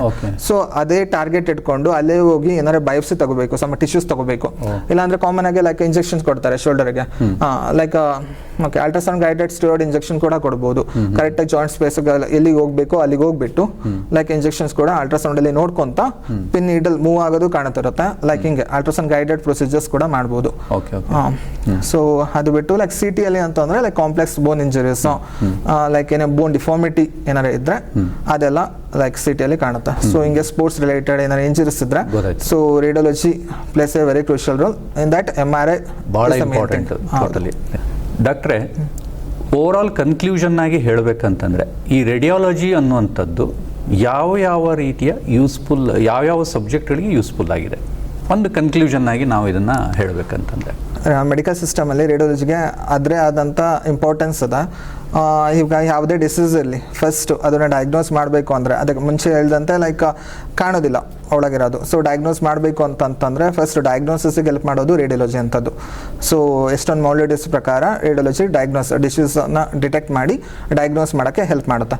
ಸೊ ಈವನ್ ಲೈಕ್ ಡಿಸೀಸ್ ಗೊತ್ತಿರುತ್ತೆ ಪೇಷಂಟ್ಗೆ, ಸೊ ಅದು ಡಿಸೀಸ್ ಪ್ರಮಾಣ ಕಡಿಮೆ ಆಗಿದ್ದಾನೋ ಜಾಸ್ತಿ ಆಗಿದ್ದಾನೋ ಹೆಂಗೆ ಅಂತ ಮಾನಿಟರ್ ಮಾಡೋಕ್ಕೆ ಲೈಕ್ ಪ್ರೋಗ್ರೆಷನ್ ನೋಡೋದಕ್ಕೆ ರೇಡಿಯಾಲಜಿ ಹೆಲ್ಪ್ ಮಾಡುತ್ತೆ. ಆಮೇಲೆ ಎಲ್ ಚೆಕಪ್ ಬಗ್ಗೆ ಕೇಳ್ತಿದ್ರಿ, ಎಲ್ ಚೆಕಪ್ ಅಲ್ಲಿ ಲೈಕ್ ಸ್ಕ್ರೀನಿಂಗ್ ಮಾಡ್ಯುಲಿಟಿಯಿಂದ ಲೈಕ್ ಅಲ್ಲಿ ಡಿಟೆಕ್ಷನ್ ಆದರೆ ಡಯಾಗ್ನೋಸಿಸ್ ಆದರೆ ಟ್ರೀಟ್ಮೆಂಟ್ ಸಿಗುತ್ತೆ. ಲೈಕ್ ಸ್ಕ್ರೀನಿಂಗ್ ಆಗಿ ಹೆಲ್ಪ್ ಮಾಡ್ತಿರೋದು ರೇಡಿಯಾಲಜಿ. ಆಮೇಲೆ ಆವಾಗಲೇ ಹೇಳ್ತಾ ಲೈಕ್ ಗೈಡೆಡ್ ಪ್ರೊಸೀಜರ್ಸ್ ಬಗ್ಗೆ ಹೇಳ್ದೆ. ಸೊ ಎಷ್ಟೊಂದು ಗೈಡೆಡ್ ಪ್ರೊಸೀಜರ್ಸ್ಗೆ ಲೈಕ್ ಹೊರಗಡೆಯಿಂದ ನೋಡಿಕೊಂಡು ನಾವೇನು ಅಪ್ರೋಚ್ ಮಾಡೋಕ್ಕೆ ಆಗೋದಿಲ್ಲ ಒಳಗಡೆಗೆ ಸುಮ್ಮನೆ ಸೂಚಿ ಹಾಕಿ. ಸೊ ರೇಡಿಯಾಲಜಿಯಲ್ಲಿ ಸ್ಕ್ಯಾನಿಂಗ್ ಮುಖಾಂತರ ನೋಡಿಕೊಂಡೆ ಲೈವ್ ಇಮೇಜಿಂಗ್ ನೋಡಿಕೊಂಡೆ ನಾವು ಅಪ್ರೋಚ್ ಮಾಡಿ ಗೈಡೆಡ್ ಪ್ರೊಸೀಜರ್ಸ್ ಮಾಡ್ಬೋದು. ಅದು ಬಿಟ್ಟರೆ ಎಲ್ಲ ಎಮರ್ಜೆನ್ಸಿ ಸಿಚುವೇಶನ್ಗೆ ಲೈಕ್ ಇಂಟರ್ನಲ್ ಬ್ಲೀಡ್ ಆಗಿರ್ಬೋದು, ಲೈಕ್ ಟ್ರಾಮ್ಯಾಟಿಕ್ ಸಿಸ್ಟಮಲ್ಲಿ ಲೈಕ್ ಇವನ್ ಇನ್ ಎಮರ್ಜೆನ್ಸಿ ಡಿಪಾರ್ಟ್ಮೆಂಟಲ್ಲಿ ಇವೆಲ್ಲ ಡಿಪಾರ್ಟ್ಮೆಂಟಲ್ಲಿ ನಮ್ಮ radiology system like upper hand ಇದೆ. ಓಕೆ ಡಾಕ್ಟ್ರೆ, ಇಷ್ಟೊತ್ತು ನೀವು ನಮಗೆ ಈ ರೇಡಿಯಾಲಜಿ ರಿಲೇಟೆಡ್ ಭಾಳಷ್ಟು ಉಪಯುಕ್ತ ಮಾಹಿತಿಯನ್ನು ತಿಳಿಸಿದ್ದೀರಾ. ಈಗ ನನಗೆ ಬಂದಿರುವಂಥ ಪ್ರಶ್ನೆ, ಜನರು ನಿಮ್ಮ ಹತ್ರ ಒಂದು ಸ್ಕ್ಯಾನಿಂಗ್ ಅಂತ ಬರುವಾಗ ಪೂರ್ವ ತಯಾರಿ ಯಾವ ರೀತಿಯಲ್ಲಿ ಇಟ್ಟುಕೊಂಡು ಬರಬೇಕು? ಅವರು ಜನರು ಸ್ಕ್ಯಾನಿಂಗ್ ಅಂತ ಮುಂಚಿತವಾಗಿ ಬರ್ತಿದ್ದಾಗ ಲೈಕ್ ಓಕೆ ಮುಂಚೆ ಏನೇನಾಗಿದೆ ಅವರಿಗೆ ಏನಾರೆ ಸ್ಕ್ಯಾನ್ ಆಗಿರ್ಬೋದು, ಏನಾರೆ ಬೇರೆ ಅದರ ಕಾಯಿಲೆ ಡಯಾಗ್ನೋಸ್ ಆಗಿ ಬರೆದಿರ್ಬೋದು. ಸೊ ಎಲ್ಲ ರಿಪೋರ್ಟ್ಸ್ ಪ್ರೀವಿಯಸ್ ಬೇರೆ ಹಾಸ್ಪಿಟಲಲ್ಲಿ ತೋರಿಸಿರ್ಬೋದು, ಅದೆಲ್ಲ ರಿಪೋರ್ಟ್ಸ್ ತಗೊಂಡು ಲೈಕ್ ಪ್ರೀವಿಯಸ್ ರಿಪೋರ್ಟ್ಸ್ ಎಲ್ಲ ತಗೊಂಡು ಬರೋದ್ರಿಂದ ನಮಗೆ ತುಂಬ ಹೆಲ್ಪ್ ಆಗುತ್ತೆ. ಆ್ಯಂಡ್ ಇವಾಗ ಡಾಕ್ಟರ್ ಬರ್ಕೊಟ್ಟಿರ್ತಾರೆ, ಸ್ಕ್ಯಾನಿಂಗ್ ಬರ್ತಿದೆ ಅಂದರೆ ಡಾಕ್ಟರ್ ಹತ್ರ ಬರೆಸ್ಕೊಂಡಿರ್ತಾರೆ. ಆ ಡಾಕ್ಟರ್ ಬರ್ಕೊಟ್ಟಿರೋ ಚೀಟಿ ಥರದಿಂದನೂ ಹೆಲ್ಪ್ ಆಗುತ್ತೆ. ಯಾಕಂದರೆ ಆ ಡಾಕ್ಟರ್ ಬರ್ದಿರ್ತಾರೆ, ಅವರು ಕ್ಲಿನಿಕಲ್ಲಿ ನೋಡಿಬಿಟ್ಟು ಅವರು ಏನು ಡಯಾಗ್ನೋಸ್ ಲೈಕ್ ಏನು ಸಸ್ಪೆಕ್ಟ್ ಮಾಡ್ತಿದ್ದಾರೆ, ಏನು ರೋಗ ಇರ್ಬೋದು ನೋಡಬೇಕು ಅನ್ಕೊಂತಿದ್ದಾರೆ ಅನ್ನೋದನ್ನ ಕ್ಲಿಯರ್ ಆಗಿ ಮೆನ್ಷನ್ ಮಾಡಿ ಬರ್ದಿರುತ್ತೆ. ಸೊ ಅದೇ ಒಂದು ಸಿಸ್ಟಮ್ ಅಂತ ಅಂದ್ರೆ ಅಲ್ಲಿ ಹಲವಾರು ಇರುತ್ತೆ. ಸೊ ಪರ್ಟಿಕ್ಯುಲರ್ ಲೈಕ್ ಅದನ್ನೇ ಹೋಗಿ ಕಾನ್ಸಂಟ್ರೇಟಿವ್ ಮಾಡಿ ನೋಡಬೇಕು ಅಂತ ಅಂದ್ರೆ ಡಾಕ್ಟರ್ ಬರ್ದಿರ್ತಾರೆ. ಸೊ ಅದನ್ನ ಚೀಟಿ ತಂದುವಂಥದ್ದು ಲೈಕ್ ತುಂಬಾ ಹೆಲ್ಪ್ ಆಗುತ್ತೆ. ಆಮೇಲೆ ಇವಾಗ ಅಲ್ಟ್ರಾಸೌಂಡಿಗೆ ಬಂದಿರ್ತಾರೆ ಎಷ್ಟೊಂದು ಜನ, ಅಲ್ಟ್ರಾಸೌಂಡ್ ಅಬ್ಡಮನ್ ಪೆಲ್ವಿಸ್ಗೆ ಬಂದಿರ್ತಾರೆ, ಅಲ್ಲಿ ಲೈಕ್ ಕಾಲ್ಮಡಿ ಚೀಲ ತುಂಬಿರ್ಬೇಕಾಗತ್ತೆ. ಸೊ ಈಗ ಫೀಮೇಲ್ಸ್ ಆಗಿರ್ಬೋದು, ಯುಟ್ರಸ್ ಓವರೀಸ್ ಎಲ್ಲ ನೋಡ್ಬೇಕು ಅಂದ್ರೆ like bladder full distant, urinary bladder full distant ಆಗಿದ್ರೆ ಲೈಕ್ ಕ್ಲಿಯರ್ ಆಗಿ ಕಾಣಿಸ್ಕೊಳುತ್ತೆ ಲೈಕ್ ಯುಟ್ರಸ್ ಮತ್ತೆ ಓವರೀಸ್ ಎಲ್ಲ. ಈವನ್ ಇನ್ ಮೇಲ್ ಪೇಷಂಟ್ಸ್ ಅಲ್ಲಿ ಕೂಡ ಲೈಕ್ ಪ್ರೋಸ್ಟೇಟ್ ಒಂದೊಂದ್ಸರಿ ಕ್ಲಿಯರ್ ಆಗಿ ಕಾಣಿಸ್ಕೋಬೇಕು ಅಂದ್ರೆ ಫುಲ್ ಬ್ಲಾಡರ್ ಇರ್ಬೇಕಾಗತ್ತೆ. ಅಂದ್ರೆ ಫುಲ್ ನೀರು ಕುಡಿಬೇಕು, ನೀರು ಕುಡಿದು ಅವರಿಗೆ ಅದೇ ನೀರು ಕುಡಿದು ಬರೋದ್ರಿಂದ ಲೈಕ್ ಕ್ಲಿಯರ್ ಆಗಿ ಪೆಲ್ವಿಕ್ ಆರ್ಗನ್ಸ್ ಎಲ್ಲ ಕ್ಲಿಯರ್ ಆಗಿ ವಿಜುವಲೈಸೇಷನ್ ಆಗುತ್ತೆ. ಆಮೇಲೆ ಇನ್ ಕೇಸ್ ಆಫ್ MRI ಹೇಳಿದ್ರೆ ಲೈಕ್ ಮೆಟಾಲಿಕ್ ಐಟಮ್ಸ್ ಇಲ್ಲಿ ಕೂಡ ಬಂದು ಬಿಚ್ಚಿಟ್ಬೋದು. ಬಟ್ ಅಲ್ಲಿಂದ ಮನೆಯಿಂದ ಬರ್ತಿದ್ದಾರೆ, ಮುಂಚಿತವಾಗಿ ಬರ್ತಿದ್ದಾರೆ ಅಂದ್ರೆ ಮೆಟಾಲಿಕ್ ಐಟಮ್ಸ್ ಎಲ್ಲ ತೆಗೆದಿಟ್ಟು ಲೈಕ್ ಏನು ವೇರ್ ಮಾಡ್ಲಿಲ್ಲ ಹಂಗೆ ಲೈಕ್ ಬಟ್ಟೆ ಬಿಟ್ಟು ಈ ಬಂಗಾರ ಇರುವಂತದ್ದು ಅಥವಾ ವಾಚ್ ಇರ್ಬೋದು, ಬೆಲ್ಟ್ ಇರ್ಬೋದು, ಈ ತರದಲ್ವಾ ಅವನ್ನೆಲ್ಲ ತೆಗೆದಿಟ್ಟು ಬರೋದ್ರಿಂದ ಸ್ಕ್ಯಾನ್ ಒಂದೇ ರೀತಿಯಲ್ಲಿ ಆಗ್ಬಿಡುತ್ತೆ. ಮೊಬೈಲ್ ಕೂಡ ಇಟ್ಕೋಬಾರ್ದು. ಮೊಬೈಲ್ ಕೂಡ ಲೈಕ್ MRI ಅಲ್ಲಿ ಲೈಕ್ ಅದು ಎಲೆಕ್ಟ್ರೋಮ್ಯಾಗ್ನೆಟಿಕ್ ರೇಡಿಯೇಷನ್ ಇಂದ ಈ CT ಎಕ್ಸ್ರೇ ಅಲ್ಲಿ ಕೂಡ ಯಾವ್ದಲ್ಲೂ ಇಟ್ಕೊಳಂಗಿಲ್ಲ ಲೈಕ್ ಅದು ಕೂಡ ಡಿಟೆಕ್ಟ್ ಆಗುತ್ತೆ. ಬಟ್ MRI ಅಂತಂದ್ರೆ ಲೈಕ್ ಎಲೆಕ್ಟ್ರೋಮ್ಯಾಗ್ನೆಟಿಕ್ ರೇಡಿಯೇಷನ್, ನಮಗೆ ರೇಡಿಯೇಷನ್ ಅಜಾಡಸ್ ಯಾವ್ದು ಆಗೋದಿಲ್ಲ, ಬಟ್ ಮ್ಯಾಗ್ನೆಟಿಕ್ ಸಬ್ಸ್ಟೆನ್ಸ್ ಎಲ್ಲ ಎಳ್ಕೊಳುತ್ತೆ ಅದು. ಸೊ ಇವನ್ನೆಲ್ಲ ತೆಗ್ದು ಇಟ್ಟು ಬರುವಂಥದ್ದು. CT ಸ್ಕ್ಯಾನ್ ಅಲ್ಲಿ ಅದು ಏನು ಎಲೆಕ್ಟ್ರೋಮ್ಯಾಗ್ನೆಟಿಕ್ ರೇಡಿಯೇಷನ್ ಅಲ್ಲ, ಅದು ಅಯೋನೈಸಿಂಗ್ ರೇಡಿಯೇಷನ್. ಅದು ನಮಗೆ ಆನ್ ಮಾಡುತ್ತೆ, ಅದು ಸಣ್ಣ ಪ್ರಮಾಣದಲ್ಲಿ ಡಯಾಗ್ನೋಸ್ಟಿಕ್ ಅಲ್ಲಿ, ಅದು ಮುಂಚೆ ಹೇಳ್ದಂಗೆ. ಬಟ್ ಇದರಲ್ಲಿ ಅದೇ CT ಸ್ಕ್ಯಾನ್ ಮಾಡಿಸ್ತಿದೀವಿ ಅಂತಂದ್ರೆ ಎಷ್ಟೊಂದು ಜನ ಸರ ಹಾಕೊಂಡಿರ್ತಾರೆ, ಅವರಿಗೆ ಚೆಸ್ಟ್ ಅಬ್ಡಮನ್ ಪೆಲ್ವಿಸ್ ಇರುತ್ತೆ ಅಲ್ಲ, ಇಲ್ಲಿ ಬಂದು ತೆಗಿಸ್ತಾರೆ ಸ್ಕ್ಯಾನ್ ಮಾಡಕ್ಕಿಂತ ಮುಂಚೆ, ಅದು ಸೆಕೆಂಡರಿ. ಬಟ್ ಅವೆಲ್ಲ ತೆಗ್ದಿಟ್ಟು ಬರೋದ್ರಿಂದ ಲೈಕ್ ಅದು ಸ್ಕ್ಯಾನಿಂಗ್ ಅಲ್ಲಿ ಬರಲ್ಲ. ಅದು ಇಲ್ಲಿ ಸರ ಹಾಕೊಂಡಿರ್ತಾರೆ, ಸರ ಕೆಳಗಿಂದು ಏನಾರ ಇದ್ರೆ ಲೀಷನ್ಸ್ ಮಿಸ್ ಆಗ್ಬಿಡುತ್ತೆ. ಆ ಸರದಿಂದನೇ ಎಷ್ಟೊಂದು ಆರ್ಟಿಫ್ಯಾಕ್ಟ್ಸ್ ಕೂಡ ಬರುತ್ತೆ, ಅದರಿಂದ ಕೂಡ ಮಿಸ್ ಆಗುತ್ತೆ. ಸೊ ಅವನ್ನೆಲ್ಲ ತೆಗ್ದಿಟ್ಟು ಬರೋದು ಉಪಯುಕ್ತವಾದದ್ದು. ಇಲ್ಲಾಂದ್ರೆ ಇಲ್ಲಿ ಬಂದಾದ್ಮೇಲೂ ಟೆಕ್ನಿಷಿಯನ್ಸ್ ನಮ್ ದುಡ್ಡು ಎಲ್ಲ ಟ್ರೈನ್ ಇದ್ದಾರೆ, ಎಲ್ಲ ತೆಗ್ಸ ಎಲ್ಲ ಕ್ಲಿಯರ್ ಆಗಿ ಕೊಡ್ತಾರೆ, ತೆಗಿಸ್ತಾರೆ. ಡಾಕ್ಟರ್, ಈ ತರದ ಎಲ್ಲಾ ಸ್ಕ್ಯಾನಿಂಗ್ಗಳು ಮಾಡಿಸಿದ್ಮೇಲೆ ರಿಪೋರ್ಟ್ ನಮಗೆ ಇಮಿಡಿಯೇಟ್ಲಿ ಸಿಗುತ್ತೋ TSS ಆಸ್ಪತ್ರೆಯಲ್ಲಿ, ಅಥವಾ ಪ್ರತಿಯೊಂದು ಸ್ಕ್ಯಾನಿಂಗ್ನಲ್ಲೂ ಇಷ್ಟು ಟೈಮ್ ಅಂತ ಬೇಕಾಗ್ಬೋದು ರಿಪೋರ್ಟ್ ಬರಲಿಕ್ಕೆ? ಇವಾಗ ನಾನು ಅಲ್ಟ್ರಾಸೌಂಡ್ ಮಾಡ್ತಿರ್ತೇನೆ. ಅಲ್ಟ್ರಾಸೌಂಡ್ ಅಂದರೆ ರಿಯಲ್ ಟೈಮ್ ಇಮೇಜಿಂಗ್. ಅಲ್ಲಿ ನೋಡಿಕೊಂಡು ಅಲ್ಲಿ ಏನು ಸ್ಕ್ಯಾನ್ ಮಾಡ್ತಿರ್ತೀನೋ ಇಲ್ಲಿ ನೋಡಿಕೊಂಡು ಅಲ್ಲಿ ಹೇಳ್ತಿರ್ತೀನಿ, ಡಿಕ್ಟೇಟ್ ಮಾಡ್ತೀನಿ, ಟೈಪಿಸ್ಟ್ ಅಂತ ಇರ್ತಾರೆ. ಸೊ ಸ್ಕ್ಯಾನ್ ಆಗಿ ಒಂದು 10-15 ನಿಮಿಷಕ್ಕೆ ರಿಪೋರ್ಟ್ ಸಿಕ್ಬಿಡುತ್ತೆ ಅಲ್ಟ್ರಾಸೌಂಡ್. ಅದು ಯಾವುದೇ ರೀತಿಯ ಡಿಲೇ ಇಲ್ಲ. CT ಸ್ಕ್ಯಾನು MRI ಈಗ ಇರ್ಬೋದು. ಲೈಕ್ ಅದು CT ಸ್ಕ್ಯಾನ್ MRI ಸ್ಕ್ಯಾನ್ ಅಲ್ಲಿ ಏನಾಗುತ್ತೆ ಅಂದ್ರೆ ಲೈಕ್ ಎಮರ್ಜೆನ್ಸಿ ಪೇಷಂಟ್ ಲೈಕ್ ಇನ್ನು ಲೈಕ್ ಆ ಸ್ಕ್ಯಾನ್ ಆದ ತಕ್ಷಣ ಎಷ್ಟೊಂದು ರಿಪೋರ್ಟ್ಸು ಟೈಪ್ ಮಾಡಿ ಕೊಡೋಕ್ಕೆ ಆಗಲಿಲ್ಲ ಅಂತಂದ್ರೂ ಡಾಕ್ಟ್ರಿಗೆ ಕಾಲ್ ಮಾಡಿ ಇನ್ಫಾರ್ಮ್ ಅಂತೂ ಮಾಡಿರ್ತೀವಿ. ಈಗ ಹೊರಗಡೆಯಿಂದ ಪೇಷಂಟ್ ಬಂದ್ರು ಅಲ್ಲಿಂದ ಡಾಕ್ಟರ್ ಕಾಲ್ ಮಾಡೇ ಇರ್ತಾರೆ ನಮಗೆ, ಹಿಂಗೆ ಎಮರ್ಜೆನ್ಸಿ ಇದೆ ಪೇಷಂಟು, ಲೈಕ್ ನಮಗೆ ರಿಪೋರ್ಟು ಟೈಪ್ ಮಾಡಿ ಕೊಡೋದು ಲೇಟ್ ಆಗಲಿ, ನಮಗೆ ಒಂದ್ಸರಿ ಬಾಯಲ್ಲಿ ಏನಿದೆ ಕ್ಲಿಯರ್ ಆಗಿ ಹೇಳ್ಬಿಡಿ ಅಂತ ಹೇಳಿರ್ತಾರೆ. ಸೊ ಸ್ಕ್ಯಾನ್ ಆದ ತಕ್ಷಣ ಡಾಕ್ಟರ್ಗೆ ಕಾಲ್ ಮಾಡಿ ಎಲ್ಲ ಡೀಟೇಲ್ ಆಗಿ ಹೇಳಿರ್ತೀವಿ. ಟೈಪ್ ಮಾಡಿ ಕೊಡೋದು ಸ್ವಲ್ಪ ಲೇಟ್ ಆಗ್ಬೋದು. ಲೈಕ್ ಒಂದೊಂದು ಕ್ರಾನಿಕ್ ಕೇಸಸ್ ಇರುತ್ತೆ, ಲೈಕ್ ಫಾಲೋ ಅಪ್ ಬಂದಿರ್ತಾರೆ, ಇಲ್ಲ ಅಂತಂದ್ರೆ ತುಂಬಾ ದಿವಸದಿಂದ ನೋವಾಗಿರುತ್ತೆ. ಅದೇ ನಾವೆಲ್ಲ ಕ್ಲಿನಿಕಲ್ ಸಿಂಟಮ್ಸ್ ಎಲ್ಲ ಕೇಳಿ ತಗೊಂಡಿರ್ತೀವಲ್ಲ ಪೇಷಂಟ್ ನ ಸ್ಕ್ಯಾನಿಗೆ. ಸೊ ನಮಗೆ ಗೊತ್ತಾಗಿರುತ್ತೆ ಲೋಕ್ ಇದಕ್ಕೆ ಏನು ಸ್ವಲ್ಪ ಡಿಲೇ ಆದ್ರೆ ಎಂಥದ್ದು ಏನೂ ಆಗೋದಿಲ್ಲ ಅಂತ. ಸೊ ಅಂತ ರಿಪೋರ್ಟ್ಸ್ ಮತ್ತೆ ಸ್ವಲ್ಪ ಡೀಟೇಲ್ ಆಗಿ ಬರಿಬೇಕಾಗಿರುತ್ತೆ. ಸೊ ಅದಕ್ಕೆ ಟೈಮ್ ಬೇಕಾಗಿರುತ್ತೆ. ಸೊ ಡೀಟೇಲ್ ಆಗಿ ಬರೀಬೇಕು. ಲೈಕ್ ಸಮ್ ಕೇಸಸ್ ಏನಾಗುತ್ತೆ ಅಂದ್ರೆ ಹೊಸ ಕೇಸಸ್ ಇರುತ್ತೆ, ಲೈಕ್ ಸ್ಪೆಸಿಫಿಕ್ ಆಗಿ ಸ್ವಲ್ಪ ಓದಿ ತಿಳ್ಕೊಂಡು ಮಾಡುವಂಥದ್ದು ಇರುತ್ತೆ ಒಂದೊಂದು ಅಪರೂಪ. ಲೈಕ್ ಒಂದು ವಾರದಲ್ಲಿ ಒಂದು ಕೇಸ್ ಇದ್ದೇ ಇರುತ್ತೆ. ಸೊ ಅಂತ ಕೇಸಸ್ ಸ್ವಲ್ಪ ಡಿಲೇ ಆಗ್ಬೋದು. ಯೂಶಲಿ MRIs ಎಲ್ಲ ನಮ್ಮಲ್ಲಿ ಇನ್ಮೇಲಿಂದ ಇಲ್ಲಿ ತನಕ ನೆಕ್ಸ್ಟ್ ಡೇ ಕೊಡ್ತಿದ್ವಿ, ಇನ್ಮೇಲಿಂದ ಸೇಮ್ ಡೇ ಕೊಡ್ತೀವಿ. ಬಟ್ ಎಲ್ಲ ಕೇಸಸ್ ಆಗೋದಿಲ್ಲ, ಒಂದೊಂದು ಸ್ಟಡಿ ಮಾಡಿ ಕೊಡೋದಾಗುತ್ತೆ, ಒಂದೊಂದು ಡಾಕ್ಟರ್ ಹತ್ರ ಡಿಸ್ಕಸ್ ಮಾಡಿ ಕೊಡೋದಾಗುತ್ತೆ. ನಾನು ಅಲ್ಟ್ರಾಸೌಂಡ್ ಮಾಡ್ತಾ ಇರ್ತೇನೆ, ಇಲ್ಲಿ ಸ್ಕ್ಯಾನ್ ಮಾಡಿಸ್ಕೊಂಡು ಪೇಷಂಟ್ ಹೋಗ್ಬಿಟ್ಟಿರ್ತಾರೆ.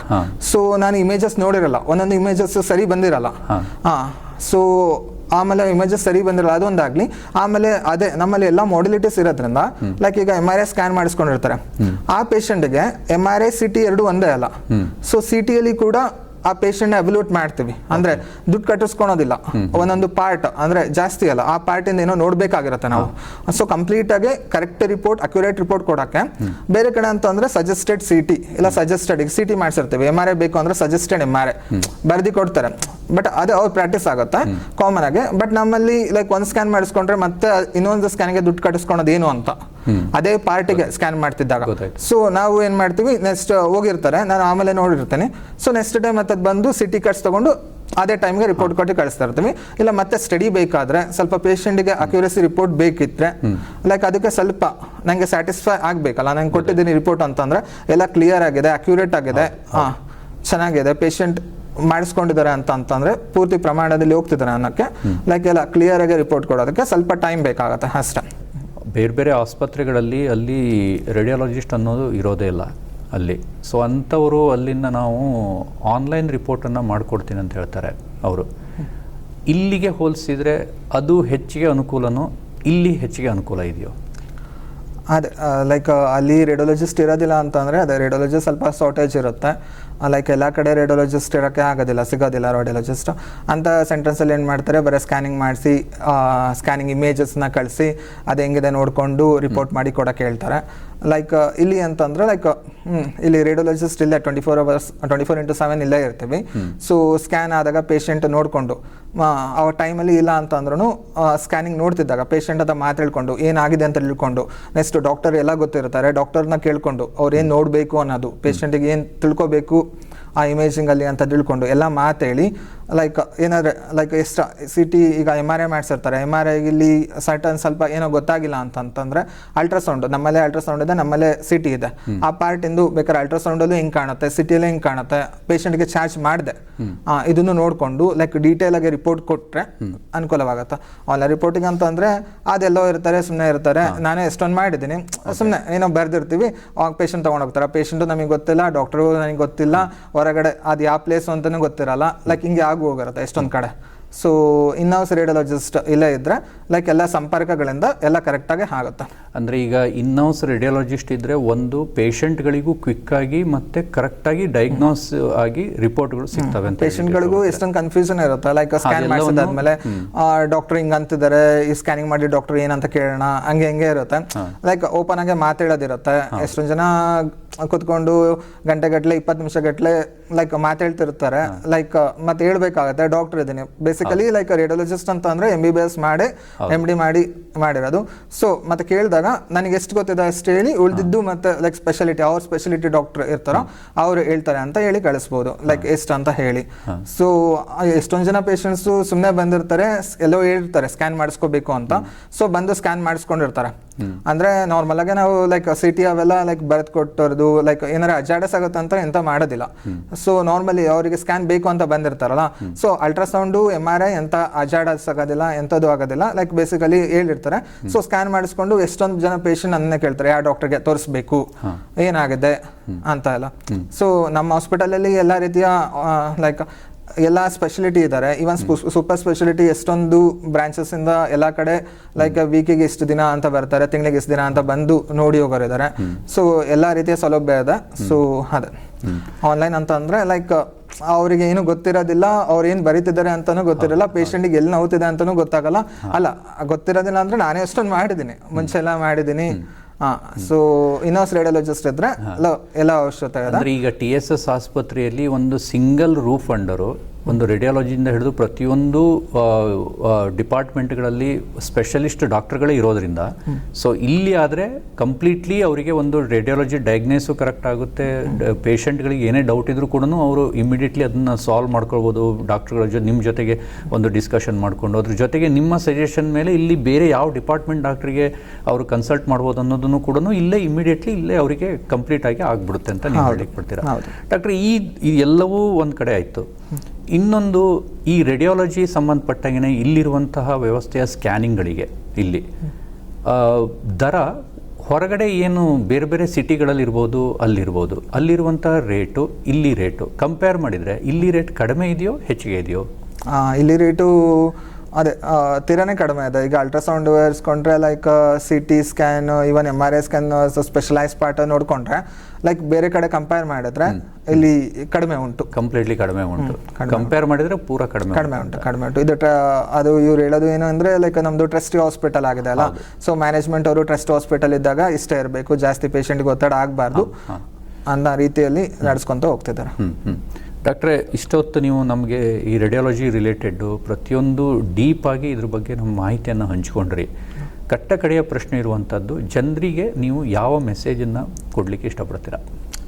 ಜನರಿಗೆ ಹೇಳುವಂಥದ್ದು ಅಂತಂದರೆ ನಮ್ಮ ರೇಡಿಯಾಲಜಿಯಲ್ಲಿ ಲೈಕ್ ಹೀಗೆ ಮಾತಾಡ್ತಾ ಲೈಕ್ ರೇಡಿಯೇಷನಿಂದ ಏನಾರು ಆಗುತ್ತಾ ಹಂಗೆಲ್ಲ ಕೇಳಿದ್ರಿ. ಲೈಕ್ ರೇಡಿಯೇಷನಿಂದ ಎಂಥದ್ದು ಆಗೋದಿಲ್ಲ. ಲೈಕ್ ನಮ್ಮದು ಡಯಾಗ್ನೋಸ್ಟಿಕ್ ರೇಡಿಯಾಲಜಿ ಇರೋದ್ರಿಂದ ಮೆಡಿಕಲ್ ಇಮೇಜಿಂಗಲ್ಲಿ ಯೂಸ್ ಮಾಡೋದು ಎಂಥದ್ದು ಏನೂ ಹಾನಿ ಮಾಡುವುದಿಲ್ಲ. ಹಾನಿ ಮಾಡೋದಿದ್ರೆ ನಾವೇ ಅದನ್ನು ತಡೆದಿಟ್ಟು ಬೇಡ ಸ್ಕ್ಯಾನ್ ಬೇಡ ಅಂತಲೇ ಹೇಳಿ ಮಾಡಿಸಿರ್ತೀವಿ.